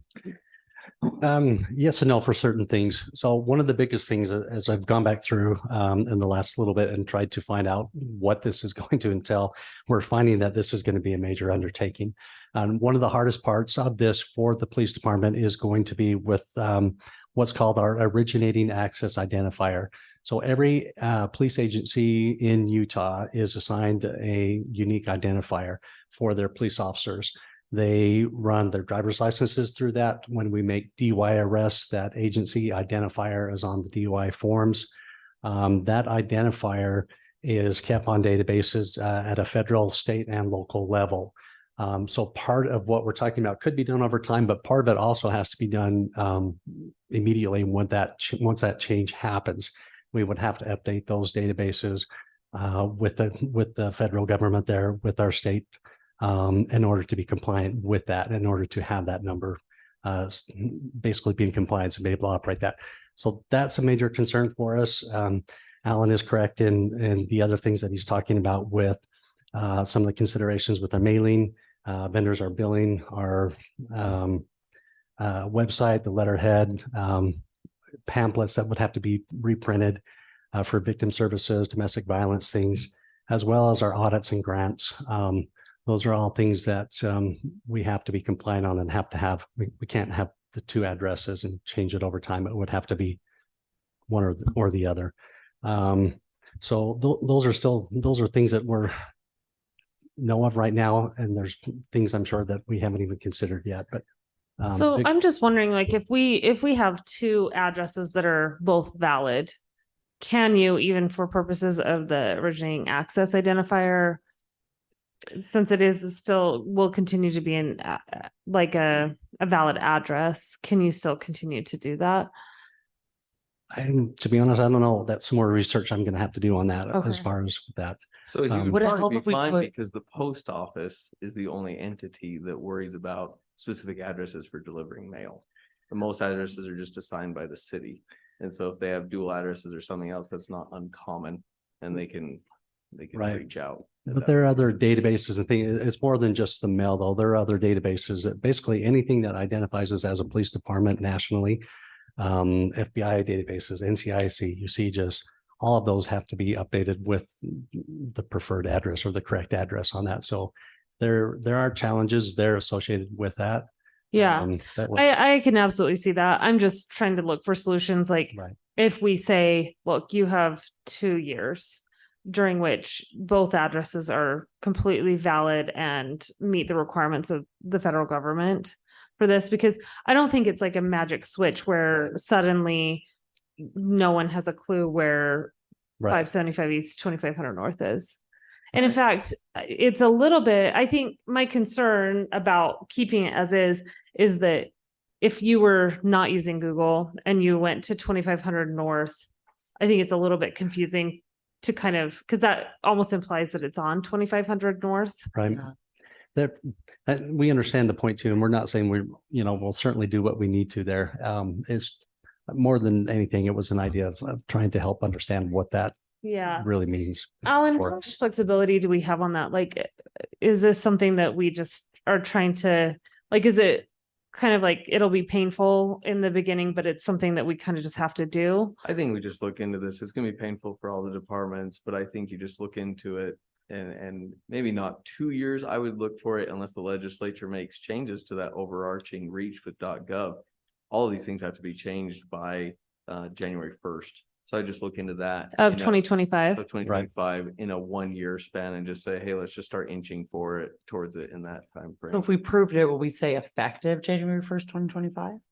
With that, So Sure. I just like with would that give us enough time Or is it on or for before? you?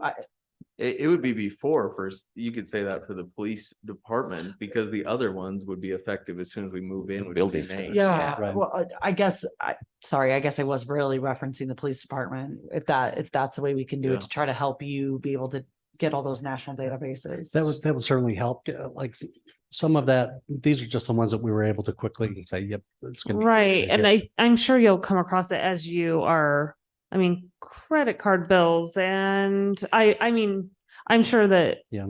even mortgage statements, I would assume, might need to know exactly what the address is of the building or whatever, like whatever those documents are. So the postal service is fine with either address? Is that what I'm understanding? Well, we haven't looked at that just yet with dual addresses there. Well, I guess I mean, like, is the option of leaving the current address as is on the table? Because you can still access it from 2500 North. So that seems like that could be valid still. You could do that. I just think in time you will need to address it. So there's the worst. Are you using a pun right now? Yes. You'll need to address it. I guess, Those are banned in our city. I guess what I'm Mayor saying runs a is, tight ship here. it's not uncommon to have like in these large strip malls or complexes where multiple institutions exist that are serviced by the same parking lot, that they may not be directly on the road that their address reflects. So, Yes. so keeping it as 2500 North could be a little confusing maybe to a few people, but I think you pretty quickly understand you got to pull into that parking lot and then attack or approach the office that way. I guess I don't know. Yes. If it were a no-op, it would be easy to just say, yeah, change the address. But since it sounds like it's a complicated process for the police force. I think since we're going through complicated processes, though, now is the time, because in time you will probably have to change it, so we're not hypocritical with our own Yeah. standards. So I'm just trying to wrap my head around what we need to do today, because I think no one's going to argue with the other three buildings. How do we make this palatable for the police? Like, to me, it seems like this is just something that we're gonna have to bite the bullet and do. But I think that the question is probably how long we have to actually Right. make that transition. Alan, do you have thoughts on that? This is up to the police chief and what they can bite off as far as changing each of those database items. But really, by January 1st of 2025, we have to make significant changes regardless. Right. So might as well change all of them by then. And for the other two entities, it's just when they move in, which would be May of this year for the city offices, and then it would be a year and a half from now for the civic center.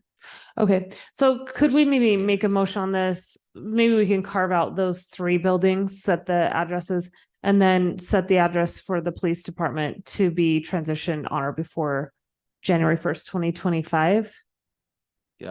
That, if that works for the police chief. Yeah. Does We can do that that. seem feasible? And obviously, Yeah, you know, gives if us we some need time to work through that. extend it or whatever. Yep. I that think is- we're all hoping that the state walks back the .gov thing, but Yep. I'm not super optimistic on that. Okay, so does that sound like a decent motion? Yeah, and could we include that if you still need additional time?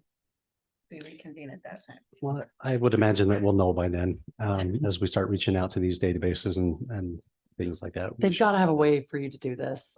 You can't be the first department to have Yeah. had to change your address, so. Yep. Well, didn't the department already have to do this? I know you guys weren't here, but that building's fairly new still. Like when you moved into that building, didn't you already have to do this? Well, someone- it's interesting because there's- It's over to the fire station, from the Oh, fire yeah. station over to this location. And it's interesting, we're still finding, in fact, just a minute ago, we looked on Cache County's website and they still have the PD address listed as 2005 North and 12th East. So there's some long reaching delays there, but Okay. anyway. So let's motion to approve these addresses as proposed. And then just somehow in that motion say, to be transitioned on or before. January first, January 2025. All right, I'll take a stab at it. I make a motion to approve the official addresses for the new North Logan City offices, the new North Logan Community Center, and the North Park Police Station, with the addresses to be changed as the department see fit before January 1st, 2025, For the police department. for the police specifically. department specifically. Okay. So we'll do that motion by Emily. Do I have a second? Second by Joni. All in favor? Any opposed? Okay, that motion passes unanimously. It's exciting. Okay, we'll move on to Jordan, get on up here. The Water Capital Improvement Project. We are way behind tonight. Those public hearing times though are set so that you can't start a public hearing before them. So Right. They're misleading. Yeah, so Oh. you always have to. I know, stack this is very an close. unrealistic schedule. That's hard. I am sorry. I was gonna say, the idea that we're gonna go in 5 minutes, do all those things. You are from here on out, but the Okay. 2.5 timing. So our water master plan is near completion. We met last week to finish up some last things. We'll meet again next week to have the final rough draft and we'll give that to you guys. We will present that in the last meeting in February, which is the 21st.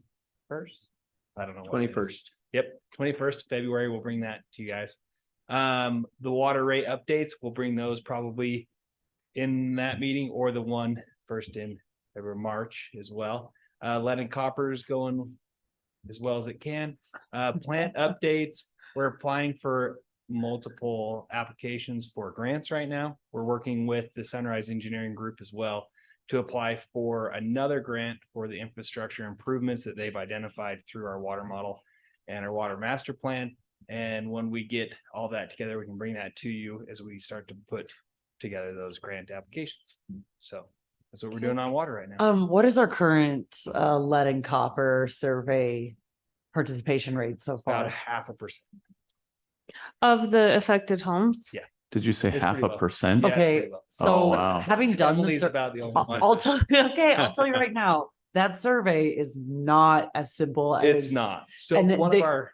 That's actually the worst part about it, is you're like, oh, I'll do this quick survey, and it requires you to go out and Go actually take take the pictures, pictures yeah. and stuff, and I'm like, the second you do that, I mean, you're losing everybody. Yeah, we've got pictures of all sorts of random stuff. So it's all over the place. We've got pictures of cats and so one of our thoughts is this summer, if depending on how this gets pressed by the EPA, we would maybe hire some interns or use some interns to go door to door on those homes and try to really nail that down. If we don't have participation, we have to pothole. So we have to go dig a hole in your yard, look at the pipes and then bury them back. So that's why we're trying to get as much back as we can on paper, so we don't have to go do that. The So good, Make them not look like summer sales guys, and that'll help. We Yeah. were, yeah. So the EPA is the Solar. one requiring 100%. Yeah. And So it's only affected homes. So it's homes built in a very tight window to see if they have lead. You would have had this survey pop up on your water bill. And if you Yeah. haven't seen it, you It's probably. usually homes built in the 80s. I'd have to find the dates again. We've got it okay. everywhere, but 'Cause yeah, I it's a know- very tight window of homes that were built. in the newsletter that came out and it just said everyone needs to participate. I didn't think it had clarification on which Yeah. homes. So met we've that. sent mailers to the homes that are affected. Oh, by okay. it. so that Okay. keep in mind, just so everyone knows, and so there's not huge public panic regarding this lead and copper in your water. This came out of Flint, Michigan, then spread to the EPA that went across the country to make sure that that type of lead poisoning, the minimal amount of poisoning, which can be drastic in communities, does not happen. However, keep in mind that a city like North Logan, we have to do a yearly or multiple samples throughout the year of lead and copper in our consumer confidence report. And we have to be compliant every year with those findings, and they're measured in parts per billion, parts per million. And we've always been compliant with those. So for a city like North Logan, it is primarily checking a box. There's a small window of certain types of homes that were built in a specific region with certain types of pipe that may have a type of metal that does include lead. And so that's what you're really looking at. Keep in mind, 90% of our city is going to be lead or copper or poly pipe. Sorry, copper or poly pipe or a galvanized steel. And those are the types of service lines you see throughout North Logan City. Luckily, throughout North Logan City. Yeah, our infrastructure, we do not own any lead lines. So it's all, we are, as part of Utah State Code, responsible for the water to the last tap of the home. And so that's why we have to monitor what's in your home. But it's, as a city, we do not own any lead, copper, or lead lines. So yeah, just checking a box like that. So is this survey something we have to periodically redo, or is This it is a one the and first done? time we've ever. Okay. So I think it might be a one and done. I don't know that how participation is going to go across the United States, but to be compliant and to be able to Half of get a grants and percent is stuff, pretty at optimistic. least we're trying. So when they come back and grants are saying, how are you doing in this? The Division of Drinking Water is asking us. We have all the steps in place. We're actually sending things out. We're trying to follow up. So we are doing our part. But yeah, so we'll get some door-to-door salesmen, probably solar. They're not pushing. Just get on. Matching North Logan. Oh my gosh, yes, North please put Logan. city something on them. That will Yes. help. Okay, perfect. Okay, thanks. Thank you. Jordan. Okay, updates on the Civic Center. I'll say, I kind of texted the council this, but we're tentatively planning on a May 17th ribbon cutting day.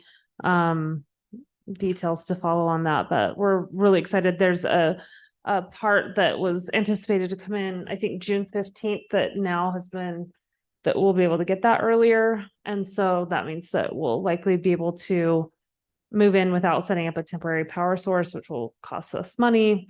Anyway, we're optimistic about these developments because usually in this process, we don't get word that things are going to happen sooner than previously planned. So this is, Yes. it's super great news and it's just starting to come together. Do we have a anything to time add? for that ribbon cutting on the 17th of May? No, Okay. Not yet. And we probably it's do a need to set that. Friday. It is a Friday, and we probably just need to set that time so we can at least get as many people possible geared up for that. Yeah, and we can take input on that, like whether we do that in the daytime or afternoon or whatever. I would guess that's typically like a 3 p.m. kind of situation. Yeah. What did you say, Marie? It's a Friday. Friday.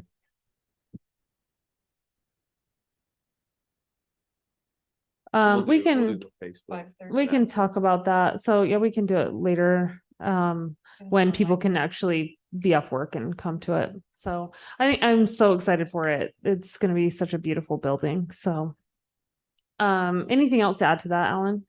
No, this is just the process here. You can see, and then the process with the community center, where we're at with each building. So it basically sums it up. A lot of bells and whistles just to put in now in the buildings. Perfect. Any questions on that? Okay, then let's get reports from city officers, boards and committees. Chief, you wanna, or Lieutenant? Oh, yes, I like an initiative. You ready to go home? It's almost like Scott's been up here Scott's a just lot. gonna exit. Alan, if you look in that folder, there's two things. Just so that everybody's aware, we sent out what's called a notice of intent today for the general plan. State code requires us to issue this notice before we formally kick off the general plan. So we went ahead and issued this today and advertises our first public open house, which is the 1st of February. So it's our first public event for this this project. So that went out. It's on the Utah Public Notice website. It'll be on our website. But basically what it is this open house is somewhat informal. It's an open house where people can come and go anytime between 4 and 8 p.m. There'll be a bunch of exhibits where we'll be gathering a lot of public input, whether that's through surveys or maps with pins and sticky notes and all sorts of engaging activities for that input to be provided. Anybody and everybody is invited. City Council, Planning Commission, our steering committee can be there, but it's mostly for you guys to be a fly on the wall, discuss with constituents and the public who come in, write down some notes that you hear, just kind of get a general sentiment of what the public is thinking. But it's the initial open house where we just start to talk about topics, start to formulate our vision for the future. But that's the first event. Our consultant will be taking the lead on that and then taking all the information that they gather and wrapping it into an initial draft of a general plan. They've already been drafting some chapters just as a framework that meets all the statutory requirements through state code, but then we'll start to weave in the local preferences and the vision and some of those outcomes that we want to see through the general plan. So this is the first event, just so you guys are aware. A calendar invite went out for that, so it should be on your calendars. Feel free to attend, not an obligation obviously, but you're more than welcome to come. So this is the first that's going out. And now there's a project timeline in that folder as well. This is rough, kind of an anticipated timeline. We can make some adjustments, but you can kind of see some of the items we've adjusted and we've already checked off the list. But with the SB 174 items, we kind of reprioritize some of the tasks ahead of time. So basically what we're seeing here is February, March, April is where we'll be gathering the majority of the robust public input for the general plan.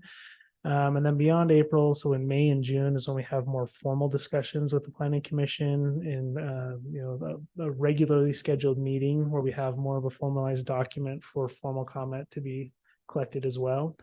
What we don't have in this list, and I think that we need to add, is maybe a collaboration between Planning Commission and City Council, maybe a joint work session that we hold maybe midway through the drafting process to see if we're on target, if there's something we want to change. But all that being said, Planning Commission, City Council members, any member of the public is welcome to follow the drafting of the plan through the project website. The project website will accept any and all public comments through the duration of the project, start to finish. Obviously, you come to the open houses and the formal public events if you can, but certainly don't hold off on providing your comments. If you're just having shower thoughts and you want to write something down, you can hop on the project website and make a comment. So you don't have to wait for those formal events to come in. So this is kind of the tentative schedule. Things will probably flex and we'll make some adjustments. We can add items in, we can adjust things as we go along, but I just want to put this out there. You guys are welcome to take a look at it. If there's something you'd like to do from a public input perspective that we're not showing on here, let us know. We can still weave it in and find a place to get it accomplished. So when will the project website go live? So it is live now. Awesome. And we just advertised it with that notice of intent. So that's technically out in the wild now. Yay. There's also the interns made a Facebook post regarding that with a flyer regarding this that went on the city's website or will go out tonight or tomorrow morning. The other thing we'll do is we'll take that flyer and send it out through the rec listserv and the library listserv, which goes out to about 10,000 people between the two, to 10,000 emails between the two. And then we'll send out a parliament message regarding this as well in the coming week. It was amazing that our contractor, the one that Scott's been working with, they kind of were amazed at our latest survey results and the amount of participation that we have received in North Logan. And it's because we have so many methods to reach out to the public. And so we'd like to see that with this general plan process, get as much involvement as we can. I bet I would like to set the record for them for public involvement in these types of processes. Which I think we can easily do. Yeah, and I'm really hopeful that with the project website and some of those digital submission options, that people can really be thinking about this long term. They don't have to just come think for an hour during an open house. They can kind of ponder on it, think about it, and they can put their comments online at any point in time. They can email it into us at any time if they want to come in and have a meeting. I'm open to having those things as well. You'll see on here that our consultant plans to hold what's called office hours. They'll just open up a Zoom link and say, come and meet with us. If you have any questions or comments, I'll just be available, almost like open office hours for your professor in college, stop by, talk about anything and everything. So we're kind of opening up a lot of different avenues for public input to be provided. I'm already on the website and I love it. So That first cover photo, we're gonna it was change, on just so you know. Shower thoughts? No, Emily, not right now. Okay, That's it. I wanted to give you guys a heads up that here, now that SB 174 is kind of behind us, we're shifting gears. We're really going to start in the public engagement on the general plan. There is already a draft general plan document on the website, very rough, and it's just a framework of here's the chapters we've got to address. Here are the topics we need to touch on. Here are the things from a state requirement. We have to have this topic. We have to have this topic. So you'll see that framework start to fill out as we get public comment and feedback. And that's when we start to get a little bit more of a robust document where you can go through, read it top to bottom, put your comments in, and it'll be a really cool collaboration between all the public and planning commission, steering committee, city council. It'll be a good time. So over the next couple of months, that's what you can kind of look forward to. okay, great. Thank you, Scott. Yep. Chief, you're up, or Lieutenant. Okay.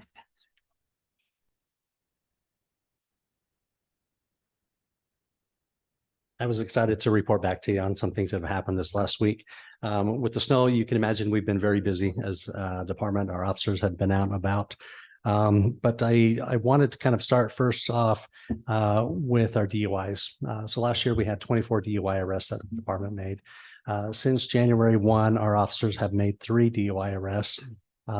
Would have been 4 if we could have caught up to the vehicle before they entered into Smithfield and the Smithfield officer stopped them. They were DUI as well.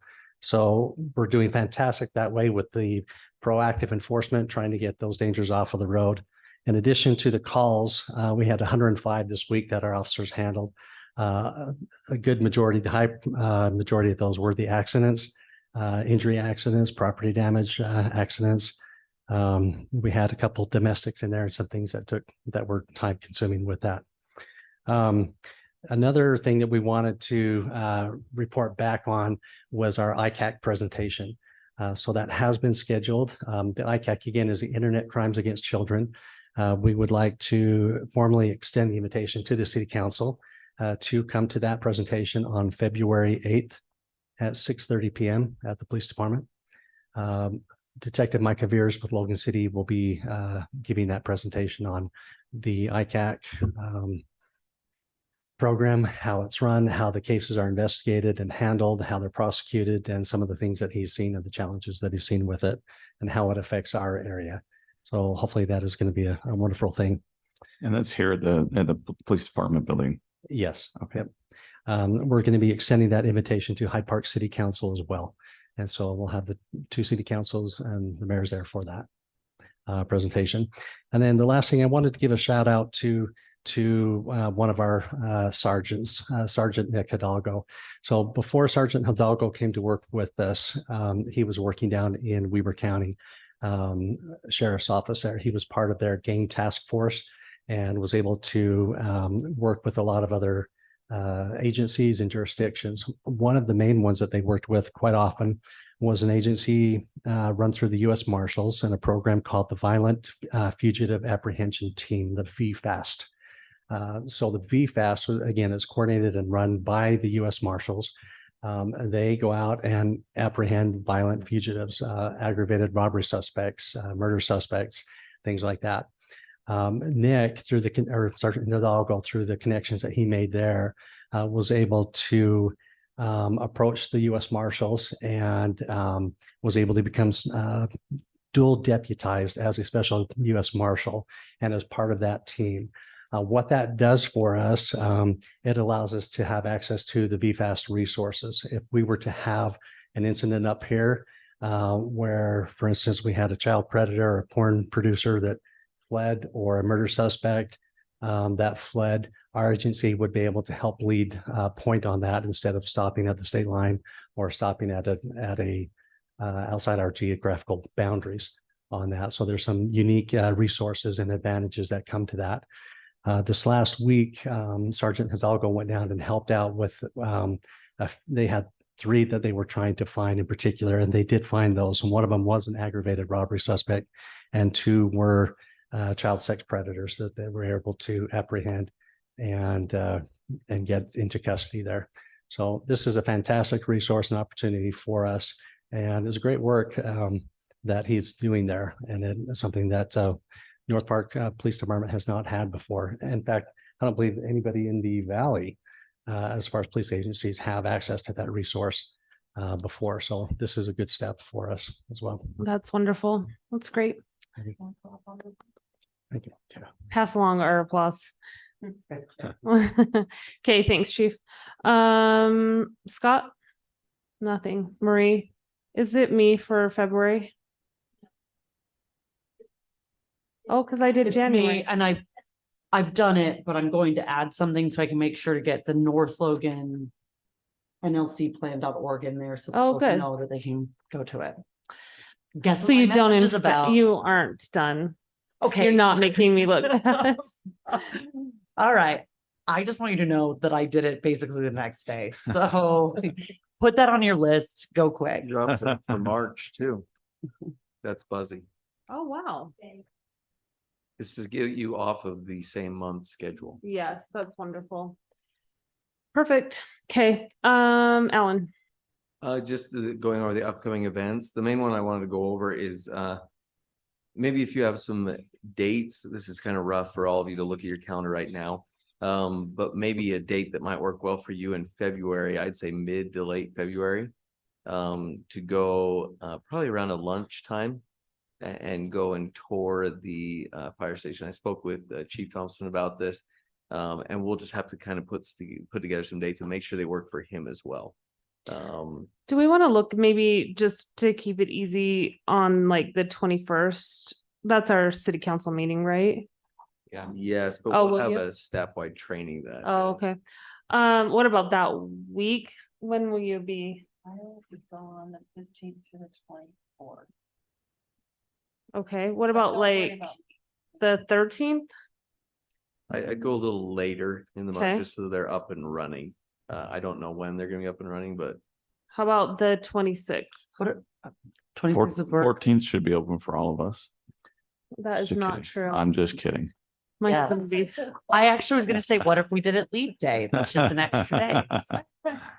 what about the 28th? That works for me. I can do that. All right. Time. Would that be like a lunch? Yeah, are you talking during the day? If it works for you guys, or we could do earlier or later in that day. If that works for everyone else, I'll make it work. Let's kind of just plan on a lunch meeting and not have it be super Tentatively, and we'll see expensive. if it works for them. And then if it doesn't work with any of your schedule, just let me know and we can change. that. Why don't you get back to us? Like we'll plan tentatively on Okay. that and then Like what? you noon? let us know. Yeah. Noon 30. What's the address? Do you know it off? It's like second north, and second Second. east.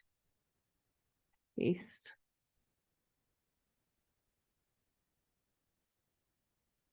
Okay. Anything else, Alan? No, it's just the other dates coming up, the murder mystery, Regency Ball for the library. Easter egg hunt, March 23rd. Just keep these things on your docket or on your schedule. And the ULCT conference. That's also good to just keep in mind. So that is April 17th to the 19th in St. George. It's good to put it on your radar because if you are going, let Scott know as early as possible, Scott Bennett, so that we can start getting deals on hotels and getting the early group rates and early conference rates to go down there. And we can go over travel policies and procedures that the council has created, but if you are interested in that, just let us know early on. Okay. Perfect. Anything from the council? Okay, then I would accept a motion to take a brief break and then go into executive sessions. Oh, let me motion this. I motion that we take a brief break and then move to executive session to discuss real property and pending litigation. Okay, motion by Emily.